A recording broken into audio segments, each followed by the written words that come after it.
Howdy, howdy. This video, we're going to be unboxing this Snapmaker. Just got a new Snapmaker in. Figured I'd go ahead and just unbox it, answer any questions anyone might have. Overall chat.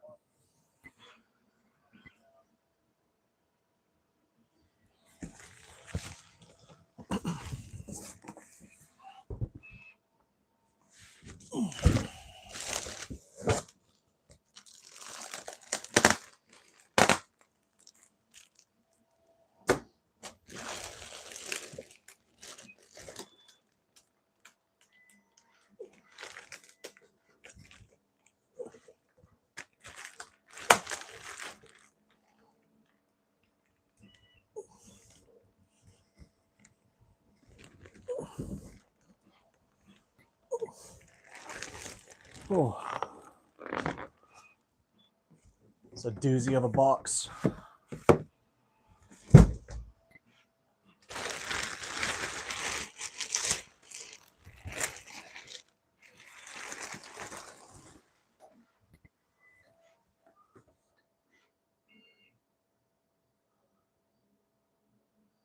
Welcome, welcome.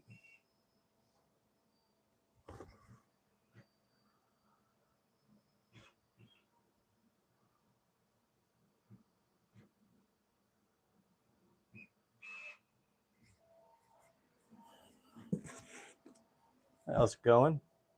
Hey, Fraser, how's it going? Just got another Snapmaker in today and figured I'd go ahead and do the setup for it and go live in the process in case anyone wants to chat.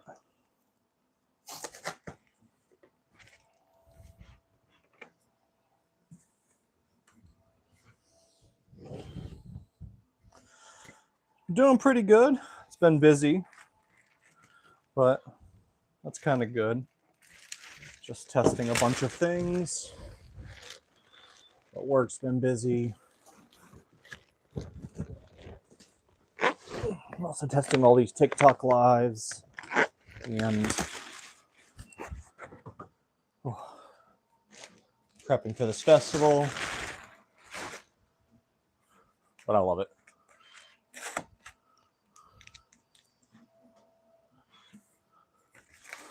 Let's see if I remember how to do this without looking at the manual.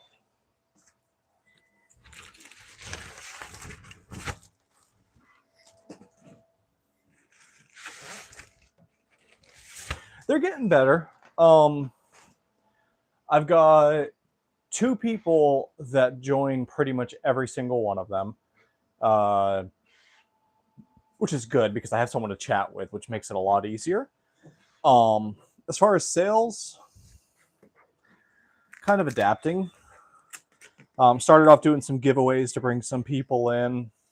Now I'm trying some of the auctions. I mean, I've gotten, I think, like 300 sales on the TikTok live since I started it 2 weeks ago. So that's good. It's a lot of dead air, though. I don't care for their platform. Definitely nowhere near as much.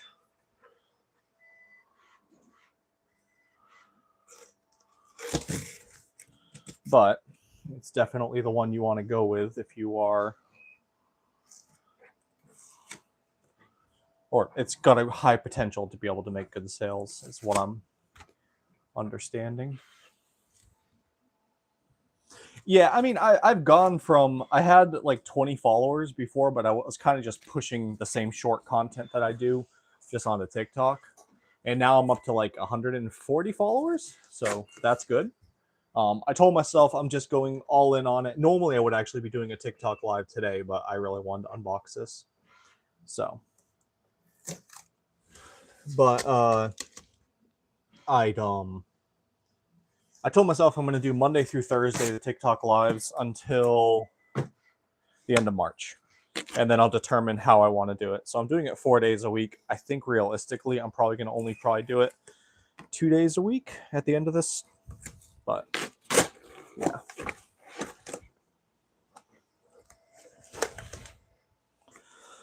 So excited to be getting this one in. I'm actually even debating upon selling some of my other printers to get a third Snapmaker.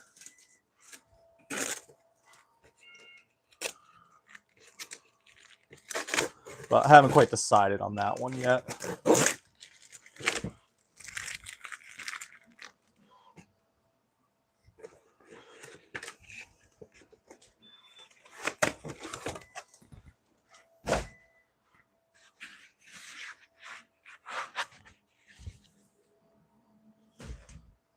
Say one thing, they do package theirs really good. The Snapmaker. The box was even actually pretty wet because it was outside for just about 2 minutes before I got to it and it was raining. But the printer and everything inside of it was perfectly dry from all the material.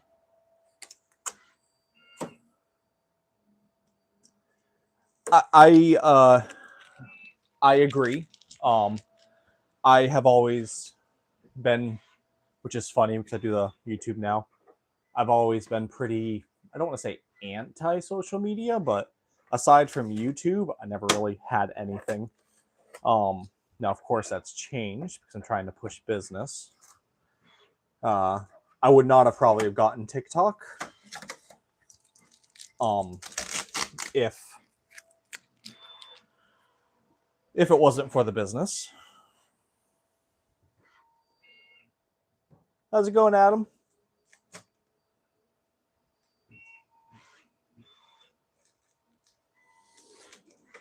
I understand going from one slicer to another. I really do. For me, it's not that big because I can very easily.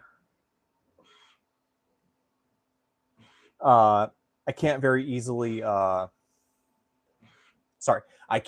easily just take the 3MF files that I've made in Bambu Studio in the past and just import them in. It's really not that big for me. There's a few nuances, but I've kind of figured them out. And at some point, I'll make a video about those nuance differences and such. To me, just the amount of time and material savings alone has been big. I mean, heck, this literally just finished on the Snapmaker. I don't even know how many color changes it was, but this is oh, sure, it's not even holding up high enough. All these only took 7 hours. I mean, just crazy to me how fast it is. As far as parts, that is a mild concern that I would have. I've heard that they're pretty good with parts. I haven't had a single issue. And I do actually have one extra tool head and a full set of nozzles just in case. And I'm still running the originals. And some build plates. I can get build plates easily enough.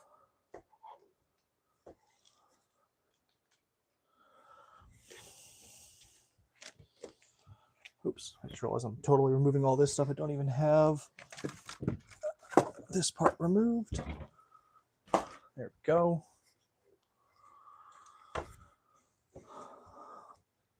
I mean, let's be real.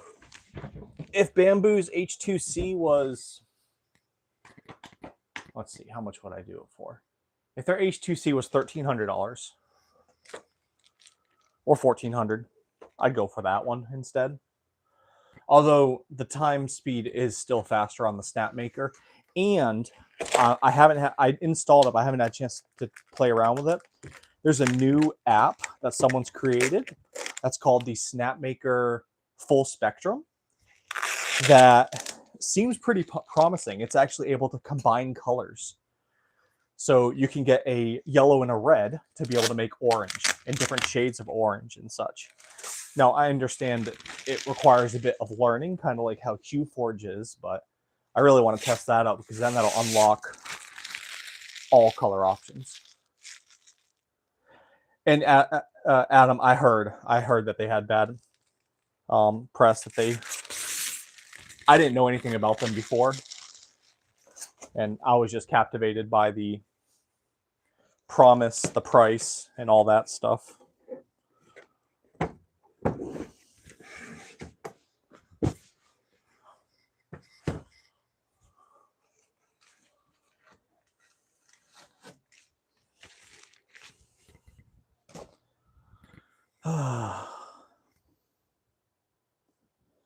But there's definitely been a few things with it I've had to adapt, but I mean, now that I have my print profile set up, I just go. All right, I need to get some of these.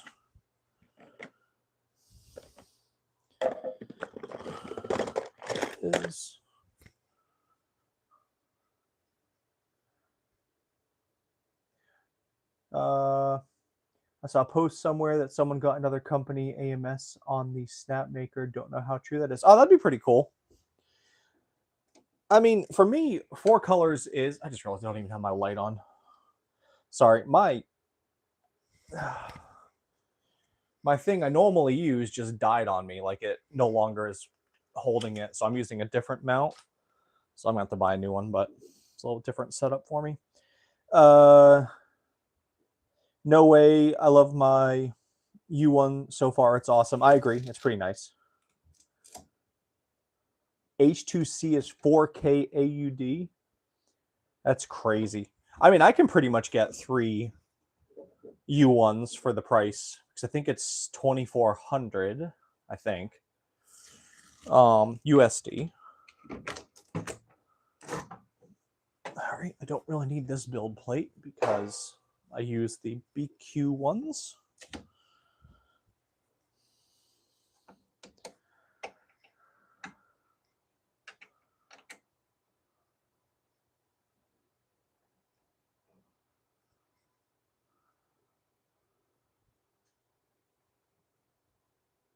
Oh, okay. All right. So it's just a continuous feeder option instead of a multicolor swap. No way.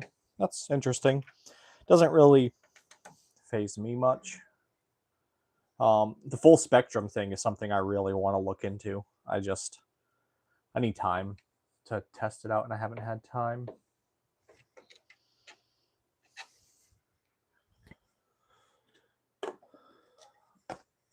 Okay, let's throw that for the screws.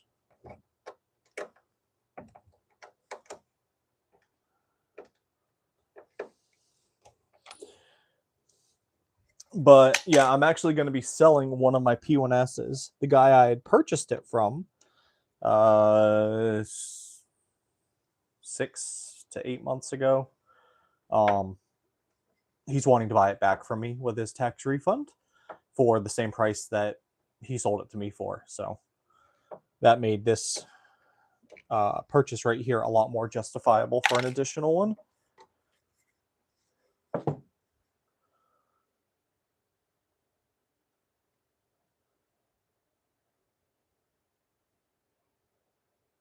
No way. I saw the full spectrum too. Got to slice pretty thin to get the true color blending. Yeah, I don't know yet about it. I haven't. I read the initial article, and it was enough to make me want to download it. The biggest problem is, looks like it, which it makes sense. It replaces your current Snapmaker Orca slicer, so it didn't let me install them at the same time. So I'm gonna have to do something to keep them separate, because I want to make sure I have the original slicer available.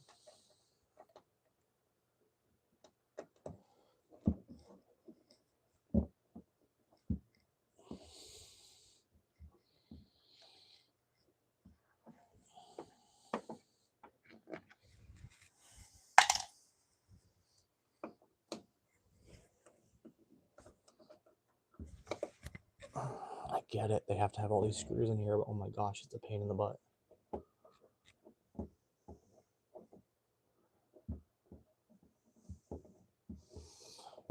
Nice. No way. Yeah, mine shipped. It said it shipped a week ago, but it actually took a few days to actually, quote unquote, ship. It just came from New Jersey, so it actually arrived in 2 days after it shipped, which was shocking to me.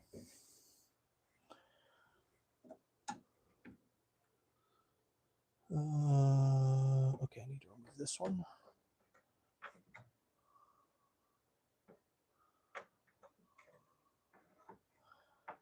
Okay, I haven't done any third-party firmwares or anything. I'm a little hesitant about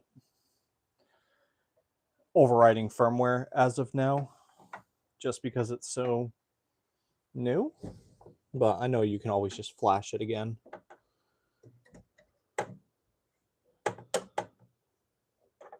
Oh, this is a pain in the butt.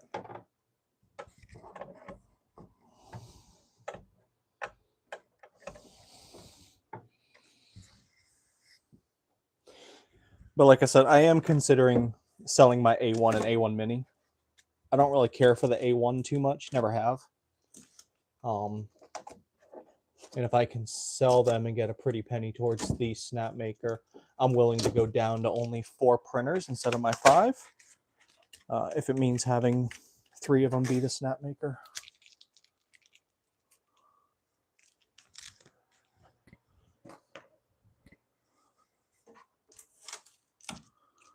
There we go.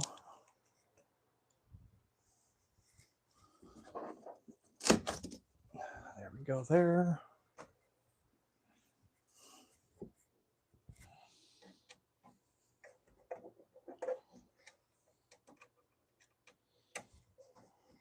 Come on now. There we go.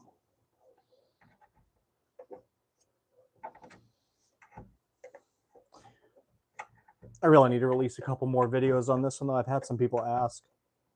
It's just all time.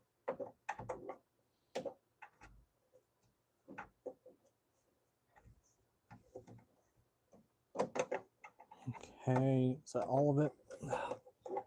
Stinking screws.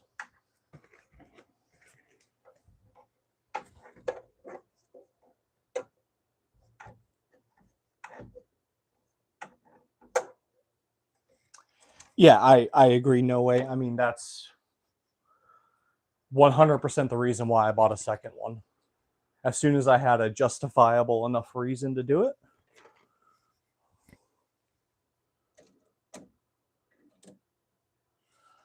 And the waste. I mean, I'm doing models that I wouldn't normally do. Like those large Matt Meyer make models are cool, but they use a good bit of purge. And Snapmaker makes it much easier for that. Or even the 3D Gob mini dragons that they have with the eggs. Those have a good bit of purge. I just don't have to worry about them. I mean, I'm still going to keep my original P1S. No matter what. Okay,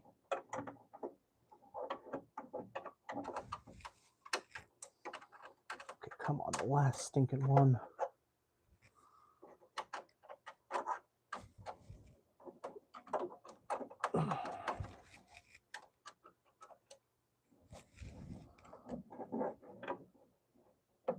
Definitely did not miss doing these screws.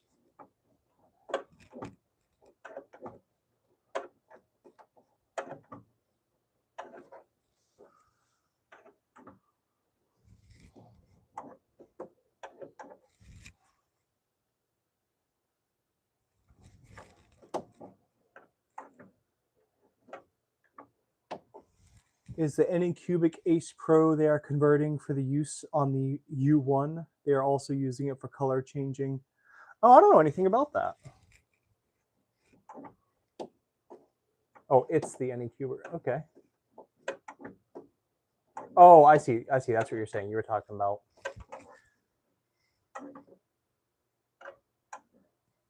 I'm following you now.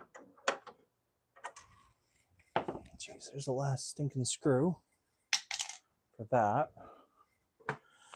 You guys able to hear me fine? I realized I only had one of my mics up.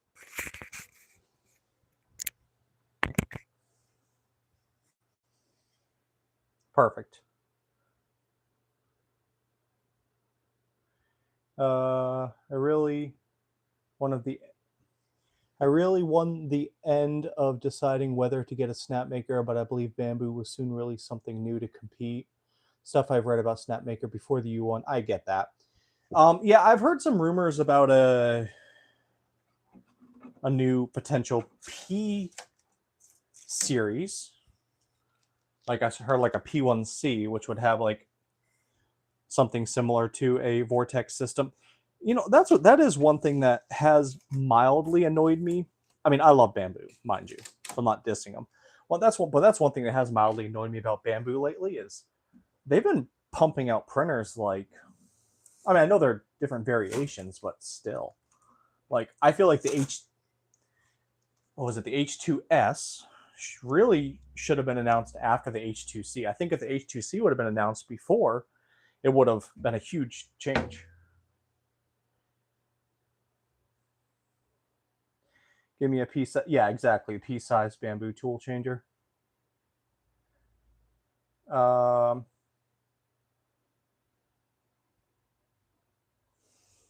You haven't heard anything about the X1 series in a while. I've never had any of the X1s. I was thinking about it at some point though, but that was going to be a later this year thing. But as of now, my plan is to convert. I shouldn't say necessarily convert, but to go with the Snapmakers going forward. Just they've impressed me that much.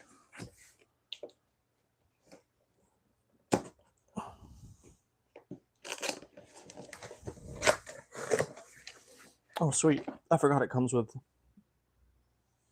2 kilograms of filament.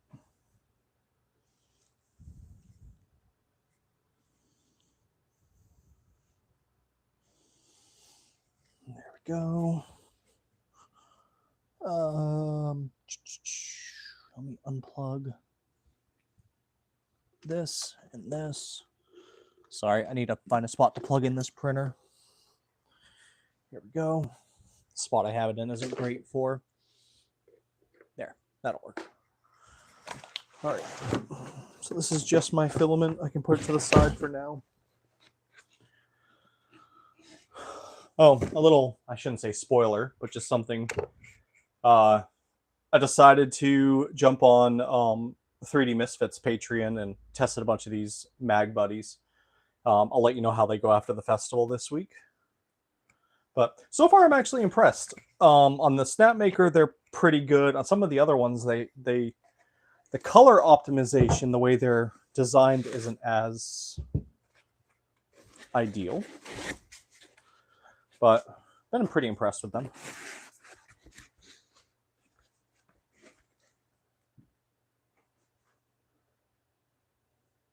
Since my review of the U1, would I say there's anything that's been annoying? Most of the software issues that I commented on in the U1 has been addressed. Nuances, I do have some issues on occasion. Probably 1 out of 6 times whenever I try to, in the slicer, like, it's kind of a basic thing, but if I'm choosing the colors, I like to be able to have it match up a little bit better. And sometimes it doesn't have the colors there. I don't quite know why that's the case. But just restarting the slicer takes care of that. Which, once again, software issues is very easy to fix. I was having a couple times where I had some filament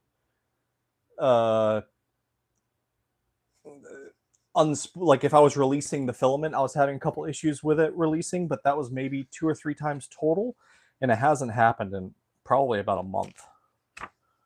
Well, that's the safety guidelines. Don't really care so much about that. Just trying to remember. Make sure I get everything.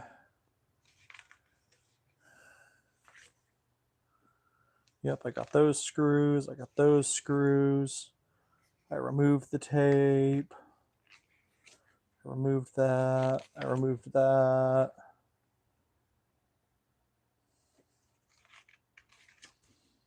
Okay, all right. Yeah, so it looks like I'm on par. 3-4 would be on this side. I do like actually the way the filament the side loader, it takes up a little bit more space, but I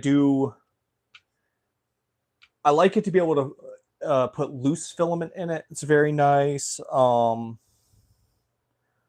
It catches a bit better. The one thing, I guess one other thing that's annoying is just the fact that you actually have to load the filament. Come on now. Yeah, I know. Ensure it's. Do I not need to? I guess I don't need to remove this sticker.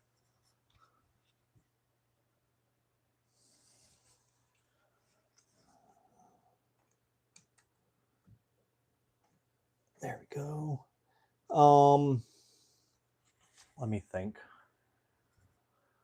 I've only had a very small amount of failures, so that's good. The top, I think, is going to become a problem this summer for me, so I am going to be looking at making the top hat. Or I heard BQ is going to have something you can order. I might look at ordering that depending upon the price point for it. Nothing wrong with the little IKEA thing that they have, the top hat, but if they've got something that has some functionality, I'll probably use that one. I mean, I could print PIBA in it, so it worked really good there. So I'm not really concerned about printing quality. It's mostly just a few software nuances. I mean, I would love it if there was an easier way to exclude objects in the event that you have a failure. Right now I have to go to the URL for my printer to be able to exclude it, which I'm going to be including those details in the video I'll be launching about the Snapmaker in the next week or two.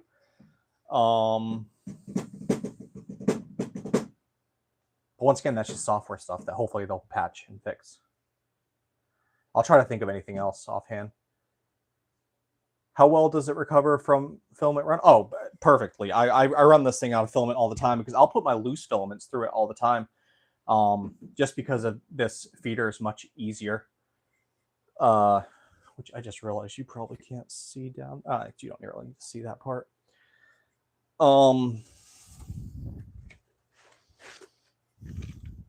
Yeah, I don't have any issues with any. I did have one issue, which was weird. This was just this week, where the filament got snagged around here, which caused it to start making a strange sound, and it started printing floating. So where it wasn't actually printing anything. That's the first time I've run into that. But I mean, I'm past 1,500 hours, so for me, that's good. Yeah, it is a little... The noise doesn't bother me personally, but a lot of people complain about the noise whenever it goes from one side of the printer to another side. Like from one side of the model to the other side, it has a loud sound. For me, it doesn't faze me. If it was in a room with me when I was sleeping, I wouldn't be able to. But I mean, I work in this room for my day job, and I don't hear it. Because acceleration is super high, so it kind of makes a banging noise like a sound from inertia. Yeah, which I have tested because someone asked me to test. You can lower the speed to 50% in the event that you need it to be quieter for a period of time. And that sound goes away. You might be able to even do it like 75% or something like that. I haven't tested that, but yeah. And I've heard someone mention that there's some settings you can do to modify that, but yeah. I love a U1, but my wife would kill me. I'm already running 12 printers. Yeah, 12 printers is a lot. My wife capped me at 5 for the time being, until I have enough markets this year to justify it. Meaning if I start running out of product, which realistically I can only fit about 8 printers in this area here at my house. Or sorry, not at my house, in my little retrofitted garage before it becomes a potential problem. Hadn't hit run out yet, I don't think. Yeah, I mean, I've hit run out many times, filament run out. Like, probably weekly or every other week.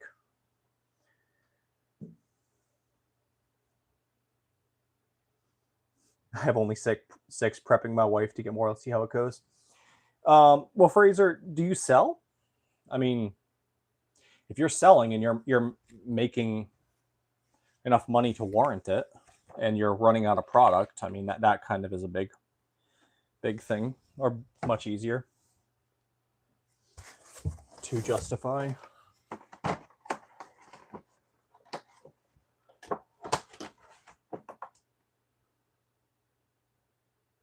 Well, I've seen you on the first day. She said order another, so I did. Yeah, it's nice.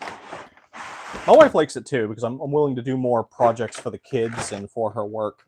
You know, one thing I am, which I haven't looked, I should probably order some extra, is this is the, it's a different size. It's a different size, I think it's 6mm PTFE tubes that they use. I have been concerned about what will happen if those run out because I haven't gotten any extra of those. Well, I do have one extra. It comes with one extra, but like if it gets damaged or whatever. All right, let's go. 4, 2, 4.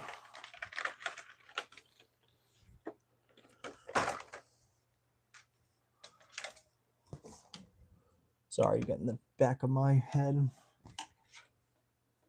3.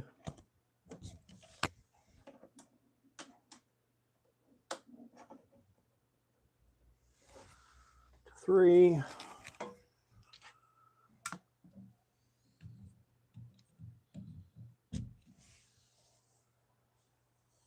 1.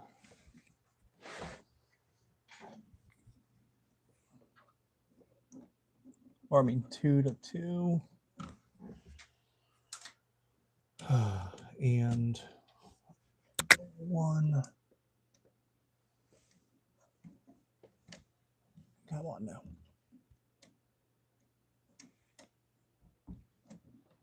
There we go. Put them all in there nice and tight.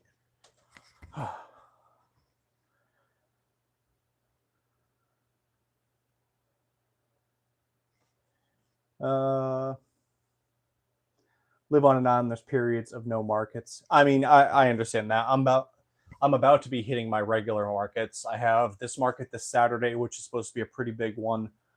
I have the market in 2 weeks. And then after that, in April, that's when my farmer's market opens back up. So, which is pretty good because I've been expending a lot trying to just prep and make sure I have enough material.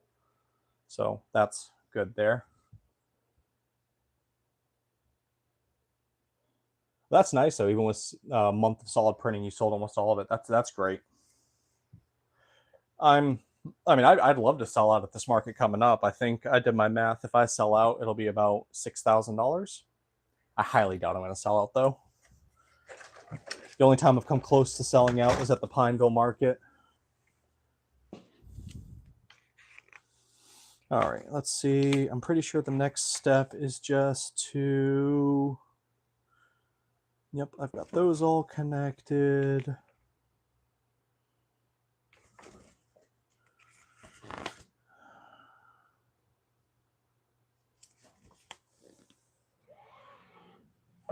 Oh, the waste collector. I probably could have done this without the book. Now that I'm remembering, I was concerned that I was going to miss a screw or something.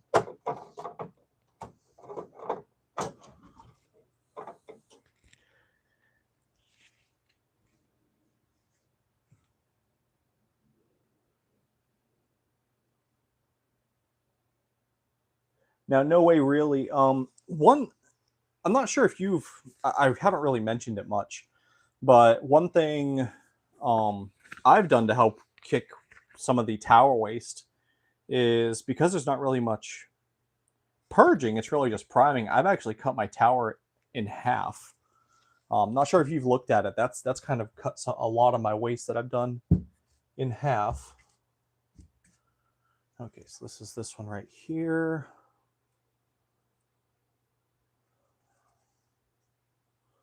Move this requires a different installation process. Yeah, I know it's a different, I remember a different installation process.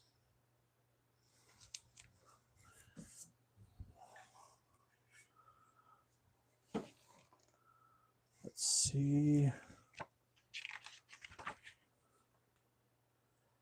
Make sure the red's exposed. Yeah, exactly. Okay.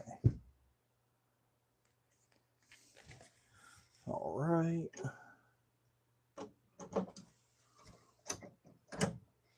There we go. There's number one.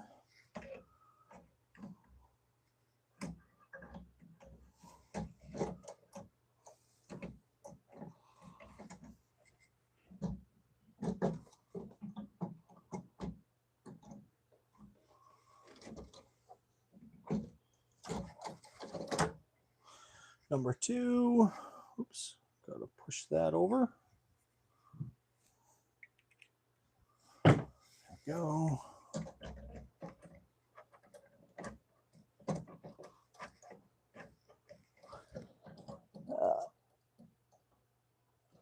Okay, where is it?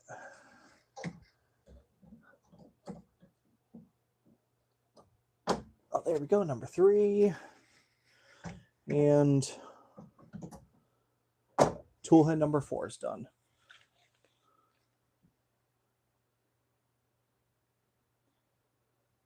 Question for everyone, what are your most popular items? Well, if you've watched my videos, you probably know, but it's my mystery eggs. Although the packing eggs have been taken off more than the mystery eggs lately. But as far as the actual items, probably the baby cows that I sell. The ones from Layers in Green. Okay, that's all good there. Void manually. Yep, I'm aware. Okay, it should be as simple as... Oh, got to rotate these two screws. I definitely would have missed that. To loosen the screws, rotate.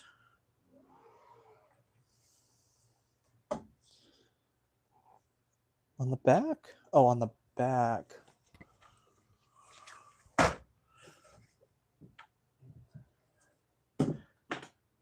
Yeah, I mean, minis too really do well for me. Almost everyone who stops at my table will at least walk away with, if nothing else, a mini. Oops, I missed one of these. Yeah, the dragons do decent for me. At festivals. At markets, it all depends. I'm really curious because I have a ton of new stuff, how it's going to go at this next market. Which two screws is it to loosen? Again, borrowing that light. One on the top right and on the bottom left. Is it the one?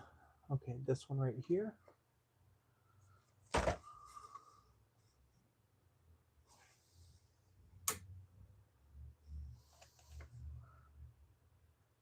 Two turns counterclockwise. And this one is right over here. Okay.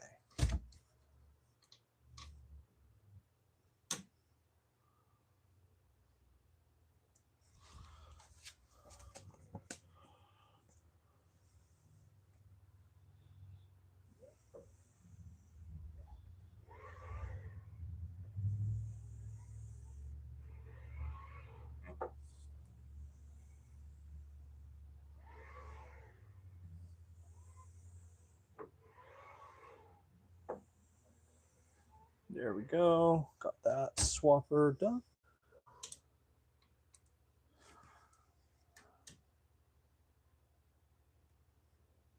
It's all good, Fraser. Parents won't buy another. I've had a couple that have come through regularly and buy dragons. At my farmer's market, I actually have a couple well, when I was doing them. We'll see if it's still the case. But I had a couple of kids that would come by and save their own money for a few various dragons. I'm not investing a lot of money into the multicolored versions of the dragons, I'll say that much, because the single colored version, of course, with just the eyes colored, for me, sell almost better than the multicolored version. All right, now for these cables. This is what took me so long last time because I did not pay attention.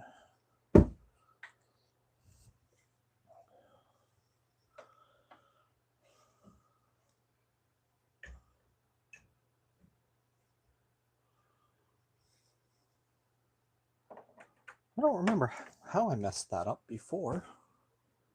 Oh, I got to get that sticking long thing in there. Here they are.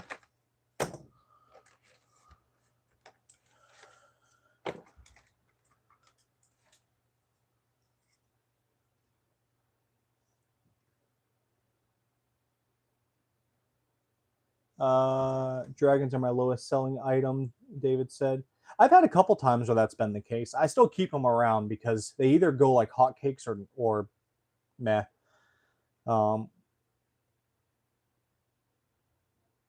Okay. Kryth, nice. I'm glad that you just ordered yours.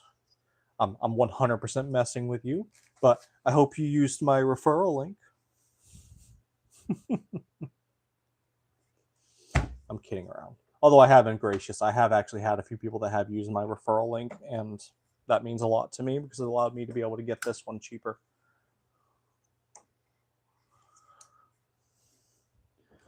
All right, so got those installed.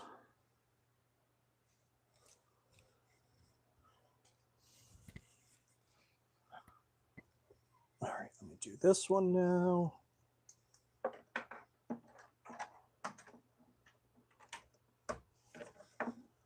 Got that there. Oops. Actually, let me wait until I get the screws in. Here we go. Number 3. Hatchlings and clickers, but our dragons are all multicolored and priced accordingly. Another vendor does single colored dragons, so we don't step on toes. I understand that. So I do have, I have my dragon display that has all the multicolored ones, and I kind of keep that up for the multicolored ones, but the bulk of them that I put on the table are the single colored ones. Now, of course, the multicolored ones are priced higher. Okay, what did I do wrong there?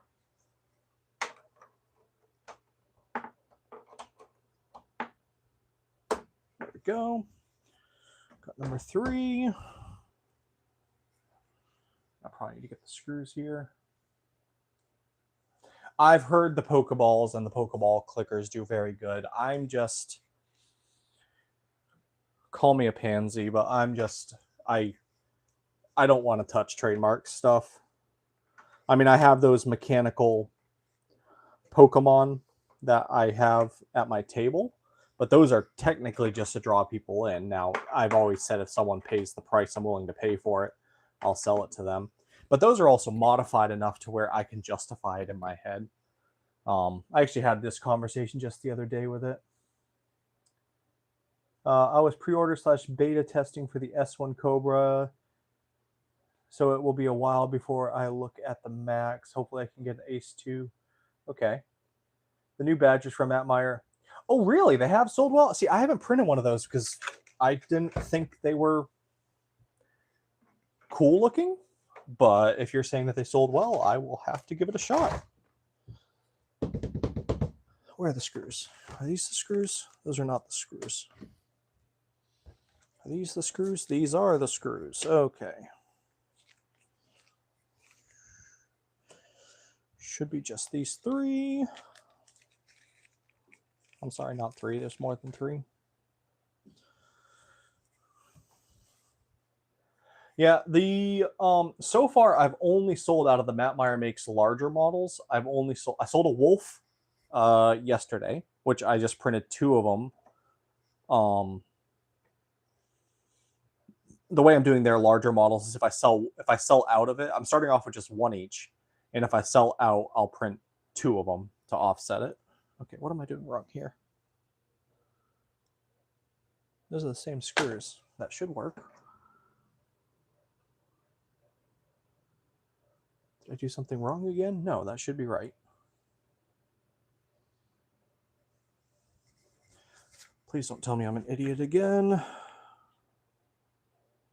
The M2.5 times 2. Oh.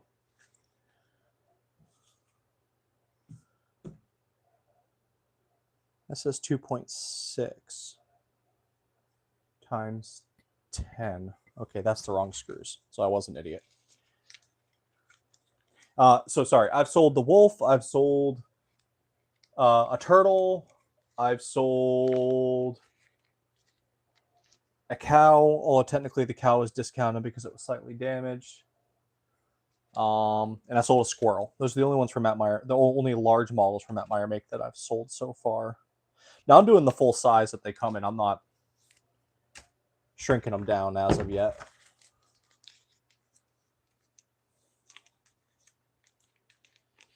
Yeah, I'll definitely try that. I'll probably only have time today to do the equivalent of a benchy. Oh, here are the screws. The little dragon thing today, but tomorrow I'll try to print that badger.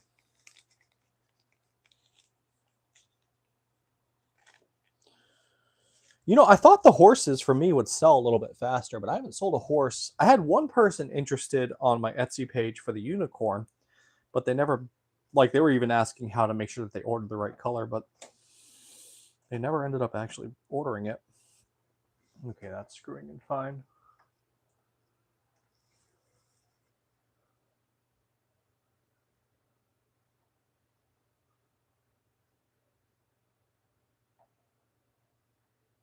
Adam, I wouldn't bank on that. I know 2 people that got hit with it. Now, it was not Nintendo. It was Marvel, and it was the Buffalo Bills. The person who got the Buffalo Bills got it taken down straight from their Etsy store, and their Etsy store was shut down, and they are banned from opening up another Etsy store. That was their story. The Marvel one, the person was doing, I think, Spider-Man. I think it was the Spider-Man masks. Or was it Iron Man? It was one of the masks. I'm pretty sure it was Spider-Man or Iron Man mask, and they told me they got hit with a $5,000 fine. Now, I haven't quite witnessed it, but they were both in-person other 3D printing vendors from a market that I've been. Now, maybe it's just the area that I'm at. Maybe there's like a local rep that's a little, but yeah.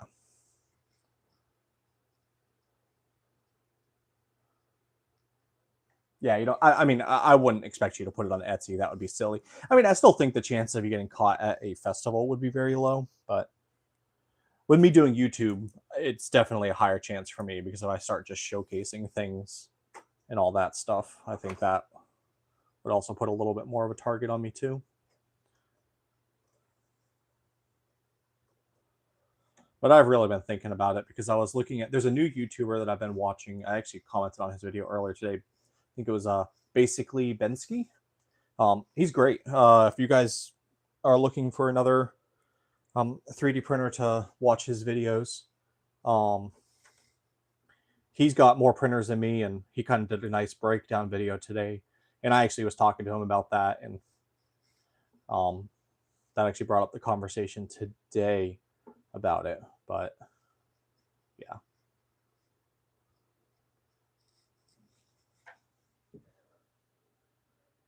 Good evening. Never put that stuff online. Yep, I only sell the fan art stuff at markets. I never post pics on or put out my shop. Yeah, that makes sense. I'm sure fan art based or modified, like example, my mechanical ones that I do would probably be perfectly fine because they are modified renditions. I'm just a pansy. Now, I have heard, though, that Nintendo is known more for doing the cease and desist, so you're probably a little bit higher likelihood. of just that.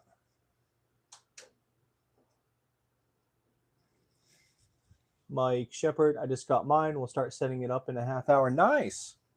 Yeah, mine just came today right in the pouring rain. Luckily, I got to it in about a minute or two. Okay, missing that screw, I think. Yeah, I need to put that screw in. All these stinking screws.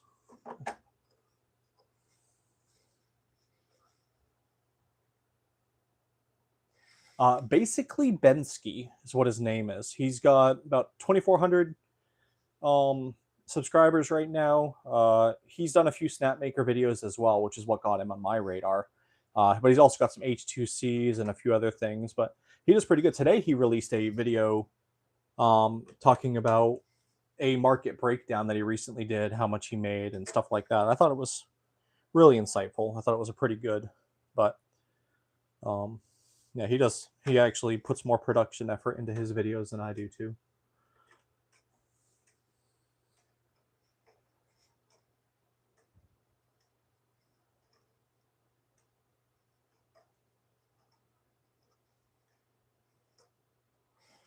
There we go. I think I got all the screws there. I'll say one thing. After having streamed on TikTok for the past few days, I am nothing wrong with TikTok, but I much prefer having my YouTube audience. It's less pushy. I mean, heck, even TikTok, I got a ding because I had a period of time to where I stepped away to get me a drink. It was probably about a minute. And I got a ding for not showing engaging content. I'm like, are you serious? All right, got all these screws in. The other one goes in there. Okay, so this is what the 2.6 screws go into. Why does it say times 16? Why is there 16? There's not. 2, 4, 6, 8. Yeah, 8. Okay.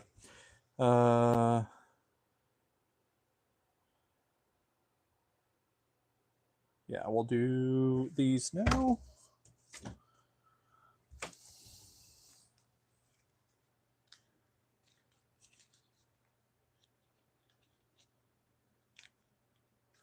Yeah, it's not natural to me. I mean, I could put a lot more effort into my videos and probably get more out of it. I just don't have time. One of my nieces is actually getting married on Sunday, and her fiance, soon to be husband, he actually does. He doesn't do social. Well, I guess he does do social media. He like advertises for customers and stuff like that. And me and him were talking, and he was giving me ideas and such, and recommendations he was giving me. I'm like, yeah, I'm too not old, but I'm too old to be doing some of those viral trend things. There we go. Got that one there. Okay, let's get this one in. There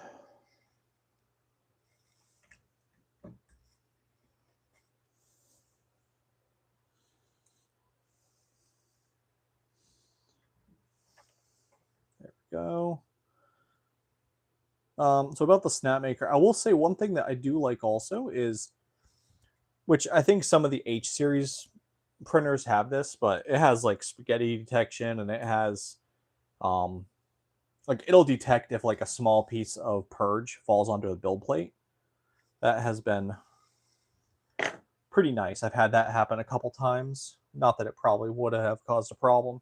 Oh, I guess there is one more grievance that I have for them. They really desperately need to work on their app, and they need to get the stinking notifications to work, because it is getting a little old. Me having a print that stopped because it ran out of filament, or something was stuck in the path, or something of that nature, and I have to actually walk down here to check it out or check the app manually. Which they've acknowledged that they're working on that, but I don't know. I feel like they should have done it before the printer actually officially released. But once again, that's all software stuff, and I treat software stuff because I'm an IT individual myself. It's going to get patched. Hardware stuff would be the stuff I'd be really concerned about. And I'm up to technically 1,700 hours, but I had an issue where my usage on my first printer got reset somehow, which I don't know how that happened, when I was up at about 200 hours. So it says I'm up to 1,500 hours now.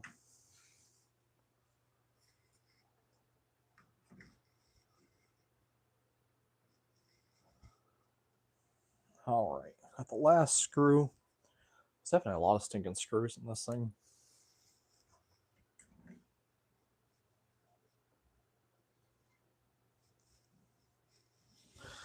All right, I need to get me a drink.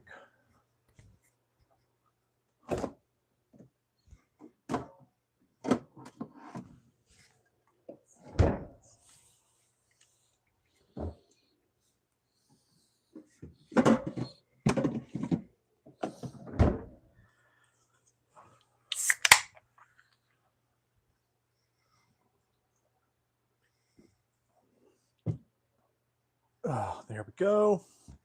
All right, probably just the PTFE tubes now.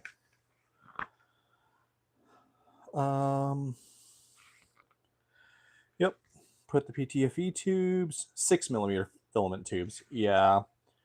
So that is one thing I do need to pick up a few extra because I do have 2 extra now, but I'd love to have more than that just in case.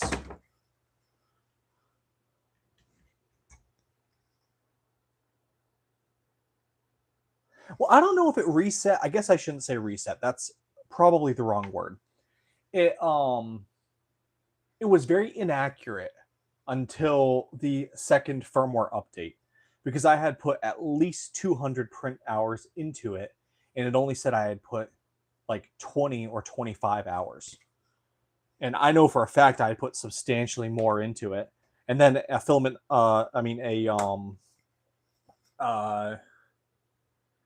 what is it? A firmware update popped up, and it's been perfectly fine ever since. Because I mean, I was looking at it like a badge of pride, and I'm like, yeah, I'm up to this many hours. And in the beginning, because it was when I was trying to release that first review video, I was wanting to wait until I got up to 250 hours because I thought it sounded pretty good, and it just wasn't tallying up. Otherwise, I would have released that video even sooner. So sorry, I used the wrong words by saying it was reset. I was just simplifying it. But that definitely is not accurate. You shouldn't be able to reset that.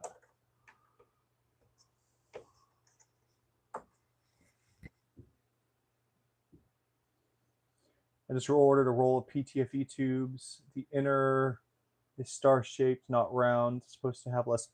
You know, I never even noticed. It is? Oh, I'm sorry. You're saying you ordered it for yourself. I'm sorry. I thought you were talking about these special ones that come in here.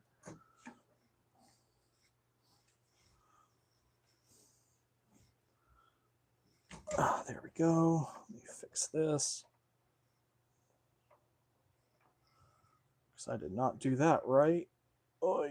There we go. Got to get that on the inside. Perfect. I messed that up for all of them.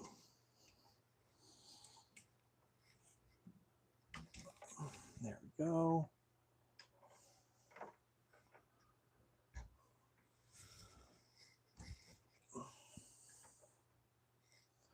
There we go. All right, so we've got a question for everyone. Aside from the Snapmaker, if you have one, what is your favorite printer? I guess I'll say aside from the H2C as well. What would you say is your favorite printer?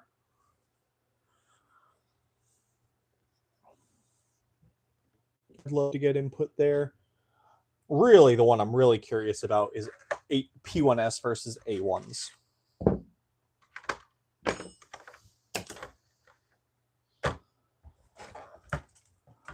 P1S, yeah, I like my P1S better than my A1. What are these? Nope, not that. I'm just looking for, where is it? Nope, not that, not that. P1S, it's just a workhorse. I haven't played with the P2S. Okay. I despise the P1S because bed slingers love to fly things around. I'll do a P1S. Okay, I'm glad that we're all on the same page. I've had a few people that have commented that they love their A1 and that they would take 2 A1s over a P1S based on cost. But I don't know. I've had so many issues with my A1. I think that's also another reason why I'm considering selling it. My A1 Mini is a workhorse, actually, though. I like my A1 Mini more than I like my A1.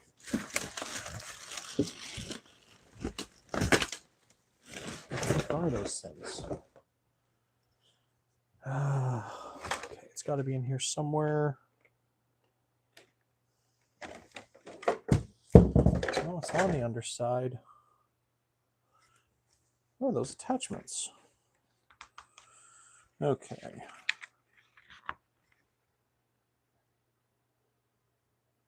I'm ready to throw my A1 away. I'm sure it's getting worse. Yeah. I don't know. I've had the most parts that I've had. Oh, there it is. Derp. I've had the most parts I've had to replace on the A1. I've only had to replace on the P1S tubes. I've definitely replaced tubes. But besides tubes, I did replace the extruder. And just the fan that's on the tool head. That's it. Oh, I did have that one. Well, that was an AMS issue. I did have an AMS that I had to just swap out that one part, whatever it was called. All right, does it matter which side this goes into? All right, I think I'm pretty much done. Tool head cable. Okay, so that's the tool head cable. Just have to get these.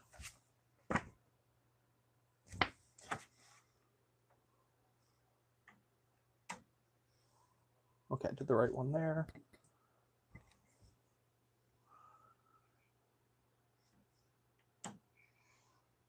There we go. Just gonna get the rest of these.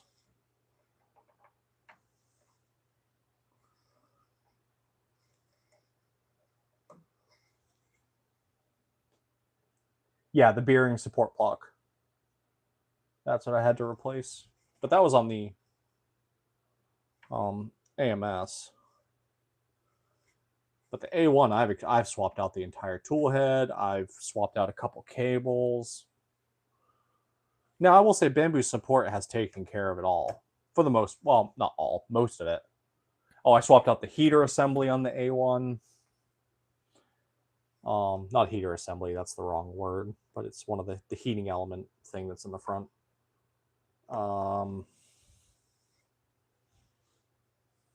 Yeah. My UPS is going off for some weird reason, even though there's nothing running. I was doing maintenance on my printer, so I haven't started anything tonight. Which, unfortunately, the way it's looking, I'm probably not going to get something started tonight, except for the Snapmakers. Which I always hate, but it happens.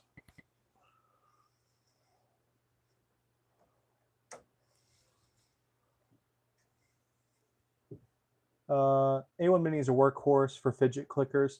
You know, I don't even use them for fidget clickers because my fidget clickers or my fidget items, period, are all purge objects. So I tend to do those on the P1S or the A1 whenever I do them. It's mostly my dragon eggs, honestly, which, yeah, funny enough, I have my last dragon egg that I was going to do for the packing eggs. That just came off on the P1S just now. So, yeah, that's mostly what I run it on. I don't even know why I bought the AMS light for it, for the A1 Mini. I think it was just a Black Friday deal made me really want to look at getting it.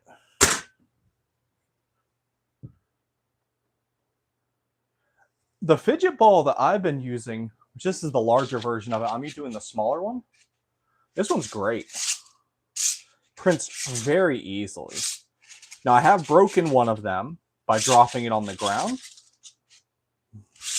But yeah, this one's my favorite one right now. And I can get you the designer later. I don't have it offhand right now. Okay. And that should be everything. Make sure no more odd instructions. Yep, I've already done that. I'll have to do that, filling in the filament and then running that. Okay, let's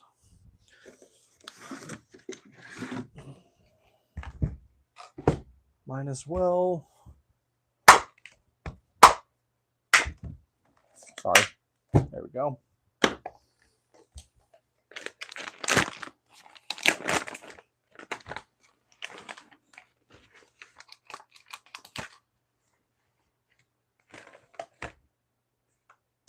Yeah, Adam, I am going to have less purge items. I did notice that, but you know what? I actually, I've debated upon just printing like a very inefficient print just for more purge items in the past. Oh, I need to plug this up.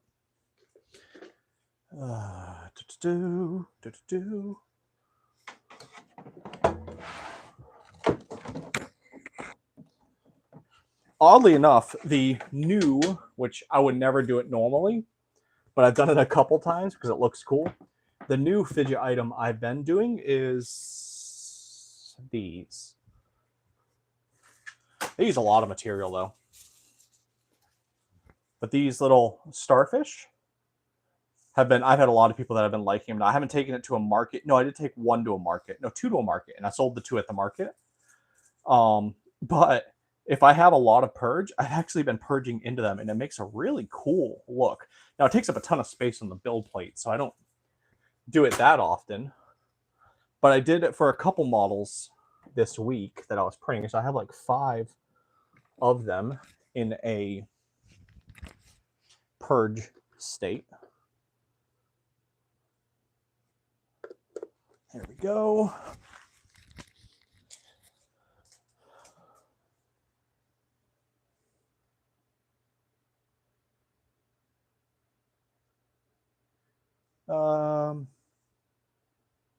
He has some really cool other fidgets. Oh, Reuben Balls, IIRC. Yeah, I've seen that one. That's not the style that I just showed a minute ago. He has some really cool other fidgets. Yeah, I've tried some of those gear balls. I don't care for those so much. They're kind of a pain in the butt. I think he does those as well. All right, let's put this in here for now.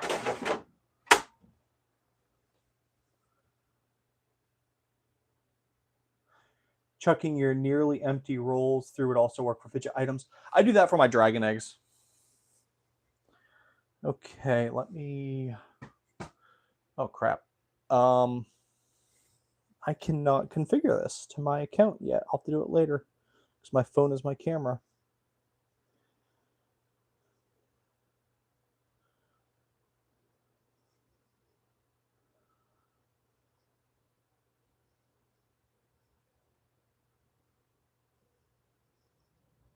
There we go. Got it set up to my network.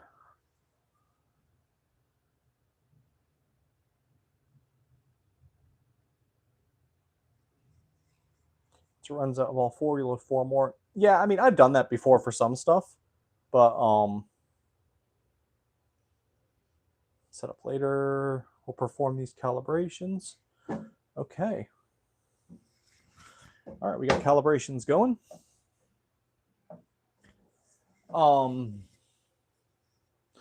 guess I can actually sit down for now It takes a hot minute for the calibrations to go through.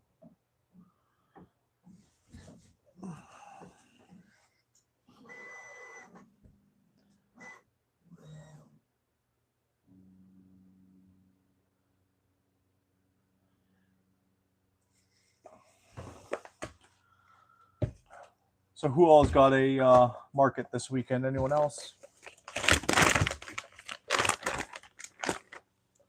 I'm hoping this one I'm going to be doing is going to be pretty good. The website that I normally check, festivalnet.com, only shows about 6,000 people. But I've talked to a couple people who have attended it as a consumer, and they said that there's a ton. And there's about 200 vendors that are actually going to be there, so we'll see. I'm expecting good turnout. Mine got canceled. I have been blessed so far that to date, I have yet to have had a single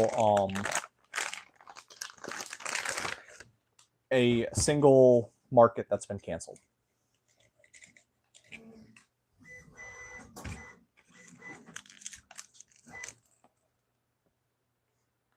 You have 2 next week. So how do you do 2 of them, Fraser? Do you do 2 of them in the same day, or you do some during the week?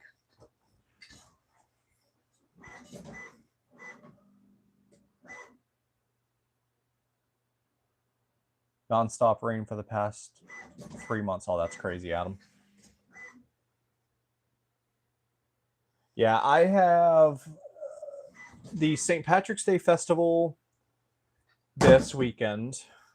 Next weekend, I might do that flea market. I might try that again. Toolhead 3, contact anomaly, clean both tool heads. And tap attempt. Huh, I got a toolhead swapping anomaly. Hang on, let me get something.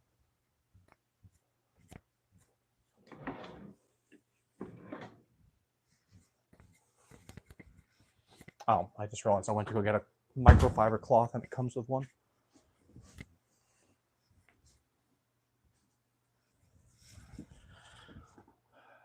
Clean both toolhead and pog pin contacts. I don't really know what it's looking for. All right, let's try that again. Resume.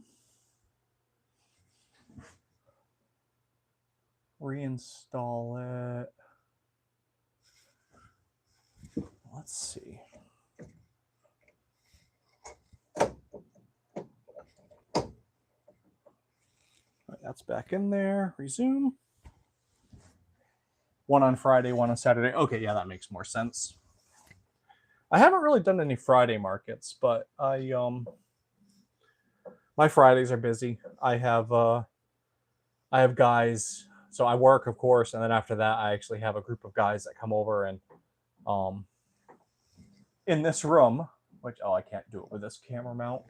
In this room, I actually pull everything out of it, and we set up and we do a D&D game. I actually run it.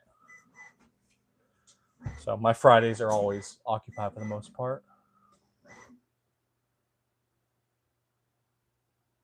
One is a school event. Are you able to work? Okay, I think it's working for Toolhead 3 now. It's grabbing it. Okay, good.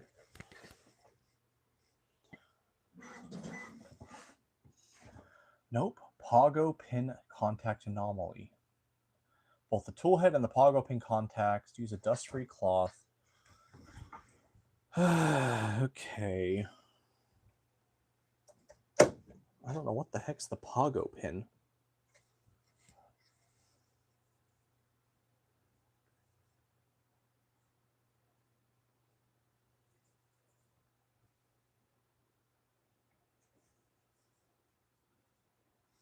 I mean, I've kind of cleaned everything there.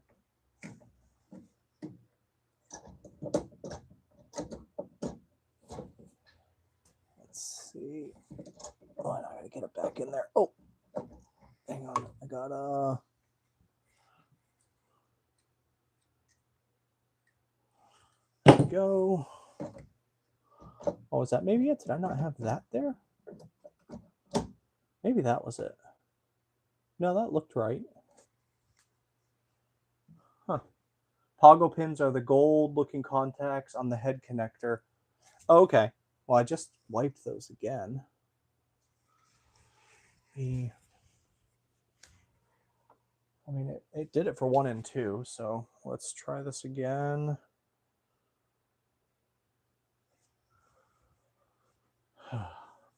Third time's a charm. So, Fraser, when you say you hope you have enough stuff for them, do you regularly sell out of all your product?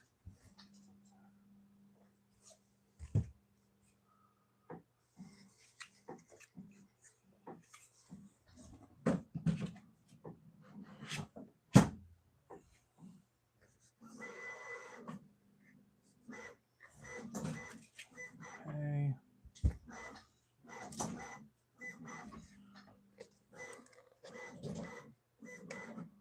Okay, it got past toolhead 3. Now toolhead 4, we got homing. Perfect. All right, it's looking like it's going to work now. I was about to say, if I'm having an issue with this one, I'm going to freak out.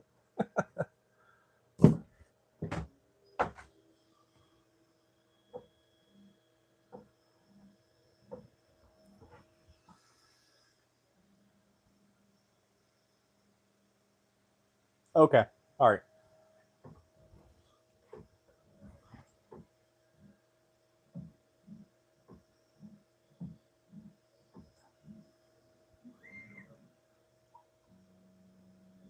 Oh.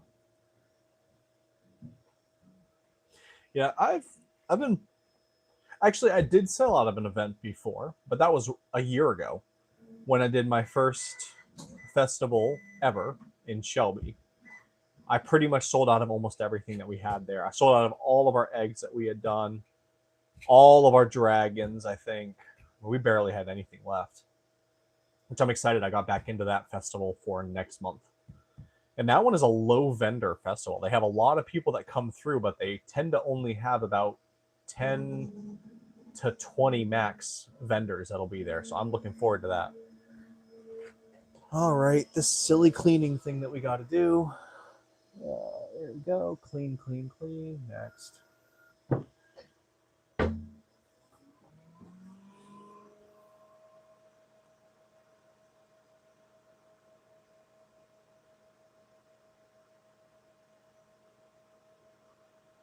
Yeah, so far, I mean, but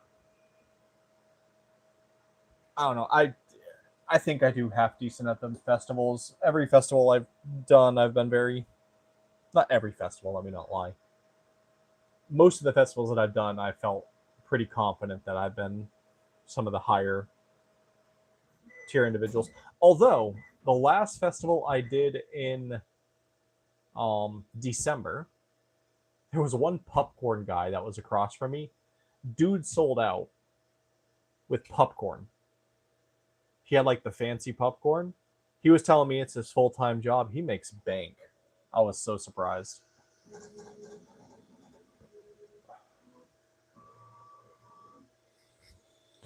All right, there's number 2. Got to do the little clean thing. Probably don't actually need to because it's a brand new one, but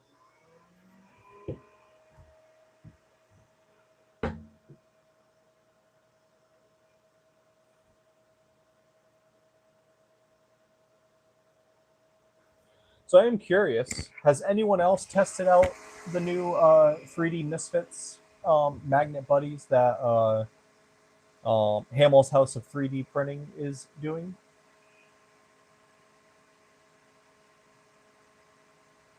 Oh, Adam, yeah, the sourdough vendor at the farmers market that I was doing would sell out every single week too. She was really nice too. But I'm curious as to how these magnets buddies are going to be doing at the festival this year. Never done them.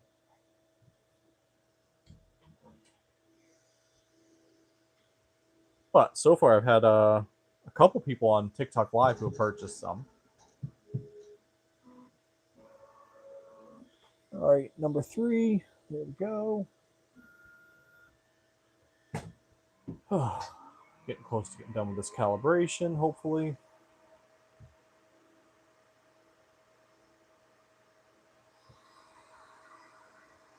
Big time, they are. They are. Well, she makes them with AI and then she modifies them. I picked up, I don't know how many months I'll subscribe. One thing I do like that she does is in her rules, which there's a reason I think that she has it this way, but in her rules, she actually says if you've purchased a month, I could sell these files indefinitely, forever. So I don't have to worry about, keeping up the subscription if I'm not interested in the new models. I'm still allowed to sell them on a commercial license, which is, I've never seen that anywhere. But yeah, they are made with AI. There's definitely some inconsistencies that you see.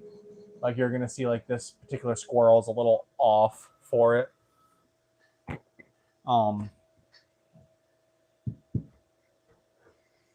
But my kids really like the models, the designs, and I got suckered in because I saw the first 100 people it was going to be cheaper. So I was one of those 100 people. But we'll see. Depending upon how this does for this market is going to really determine whether I keep it or not.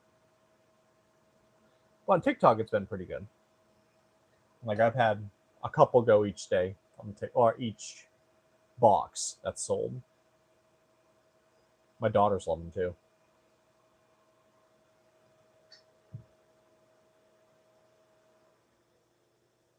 I was wondering, how do you choose the filament colors for the items like dragons, eggs, Matt Meyer? So the Matt Meyer makes objects I've actually been pretty boring with. I've just done the very basic colors because his models are more realistic.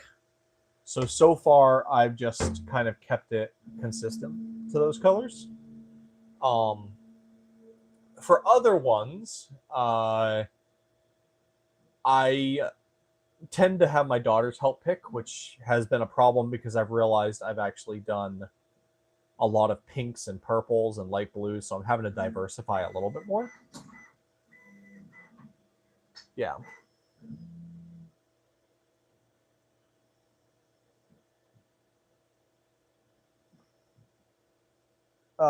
Big time. Yeah, me either. Most cut you off. Yeah, I mean that was a big thing for me. I don't mean to speak ill about it. I think the reason she does it is she doesn't have a problem personally selling things that are she's no longer paying for. I've heard her address some of that in some videos before. That's kind of my suspicion there.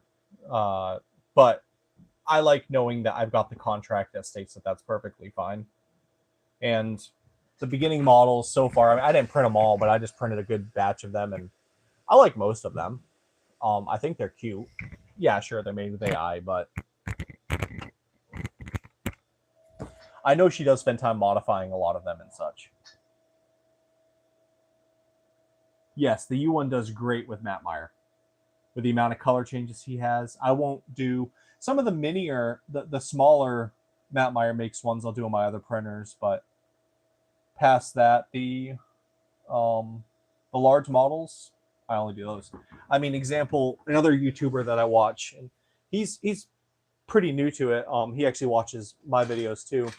Redfin Prints, great guy. In his most recent video, he printed one of the from Matt Meyer makes one of the robotic turtles. But that particular turtle, I think he said between the purge on his, it was a full kilogram of material. And I'm sorry, I can't do that. I'm not going to do that for one model. Now he did it on a X1C, I think.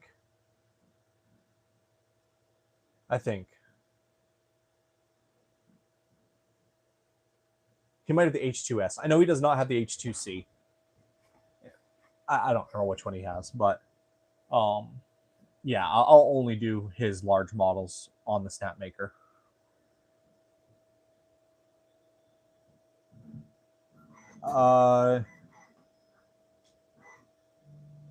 I had to cut back on a bunch of my subs. I understand. I only have the 4 subscriptions, right? Well, 5, I guess technically if I have this one, but I don't plan on going above that anytime soon unless I really need to.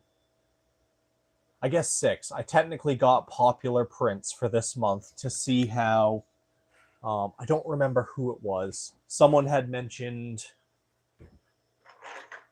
these personalized clickers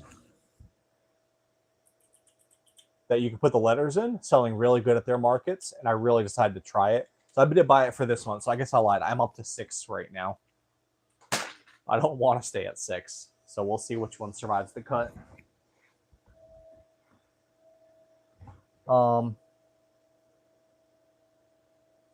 David Coiner, I had to stop. Yeah. Yeah, I understand what you mean. Okay, David, I thought that was you. I printed 3 batches of all the letters, and then I think I did an additional 6 of every vowel. So I hope I have enough for this festival. We'll see. I'm only doing black and white for now, but we'll see.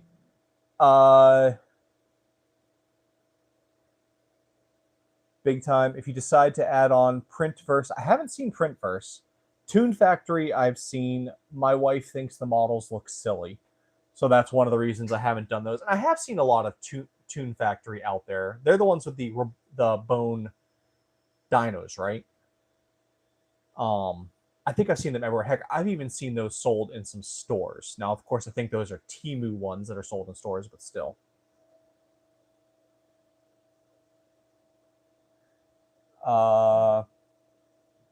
Can you print Pet G on the U1? Absolutely.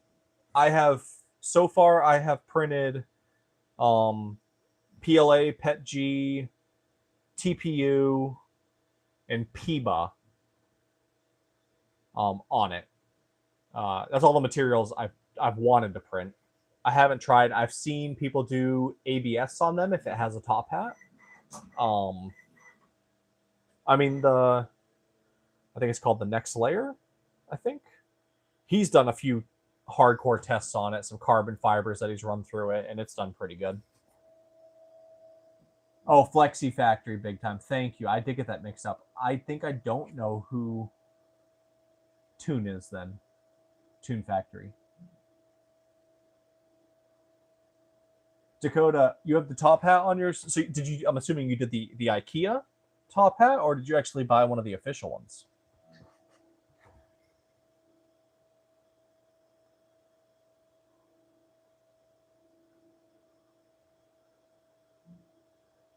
Let's see. Tune Factory. 3D prints. Oh, Tunes Factory.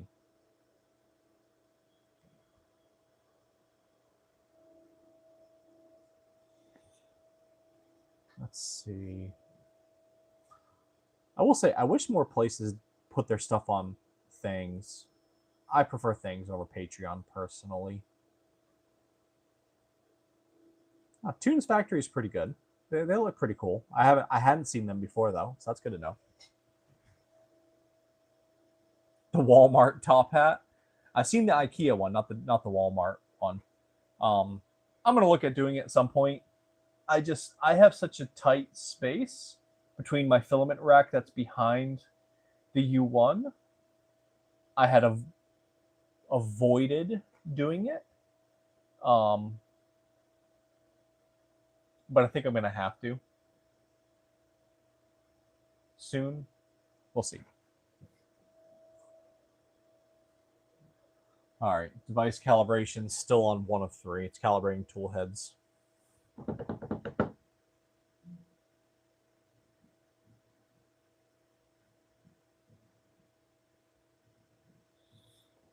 Oh, nice, David. I've seen the Jazzy 2.0 clickers.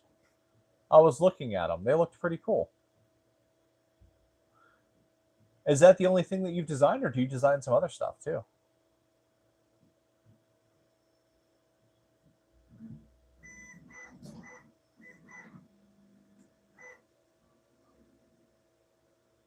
Yeah, Dakota, 6 inches would not work for me for my filament rack that I have behind there. I could put the Snapmakers down below, but I don't want to.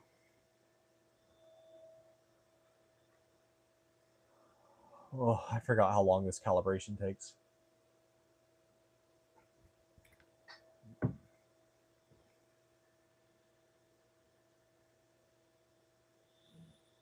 will say one thing. This setup is a bit longer, though, compared to the P1S. I guess the A1 was somewhat long because you had to assemble it.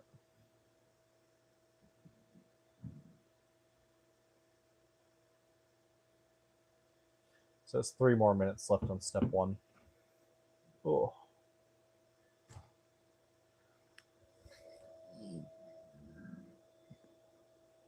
Sorry about that.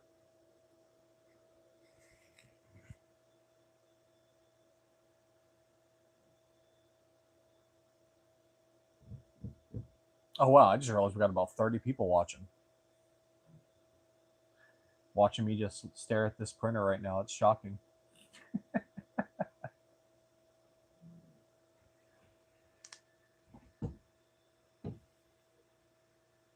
Just want to make sure this thing calibrates fine, and then I will kind of go from there. I guess in the meantime, I can pull these off the build plate.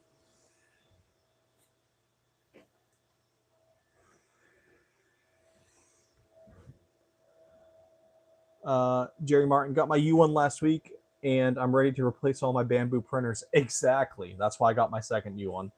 And I'm already contemplating selling my A1 and A1 Mini. I think if I could sell them for a price that I have in my head, I'd probably sell them pretty easily, but I don't think, like, with how many hours are on them, no one would buy the A1 Mini for 300 and the A1 for 400. I highly doubt anyone would do that. If they would, I'd probably sell them quick, and then that would get me almost all the money to be able to get another Snapmaker and be done.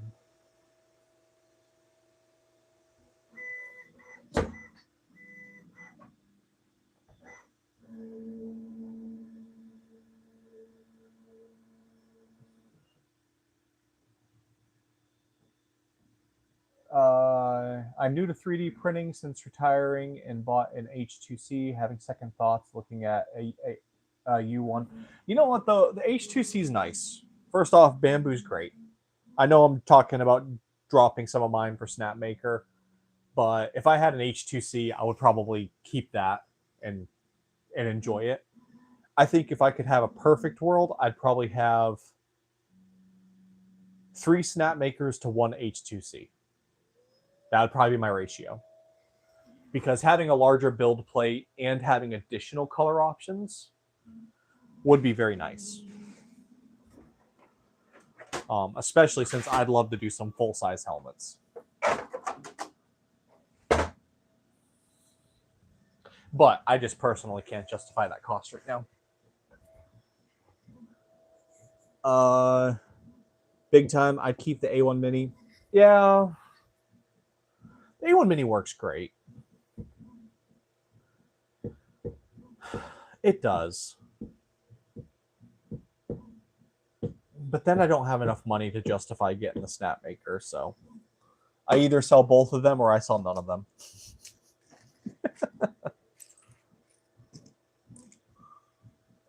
All right, got these over here.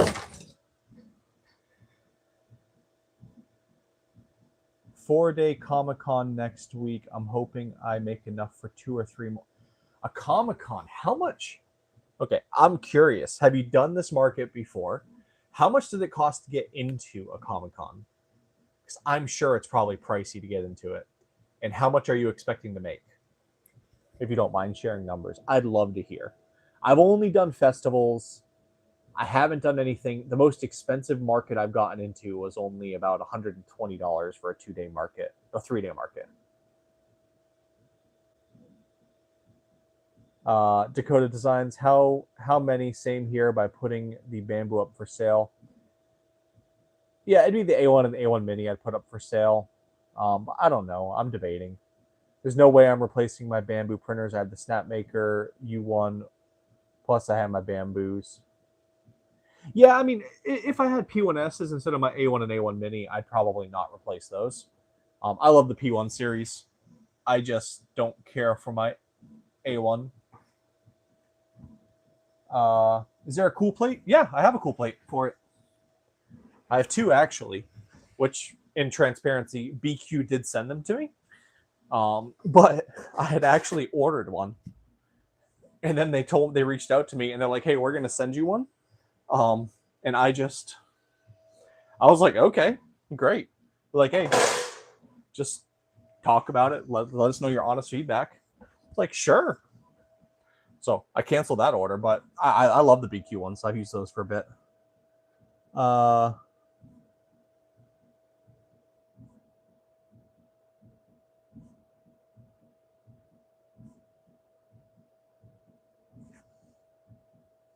Whoops, did not mean to do that. Hang on, I missed a couple chats.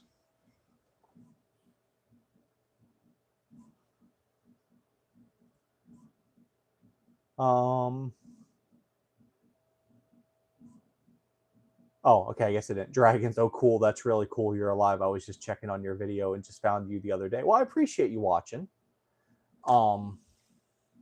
Yeah, I don't do lives that often. I'm gonna try to do them at least once a week when I do a market.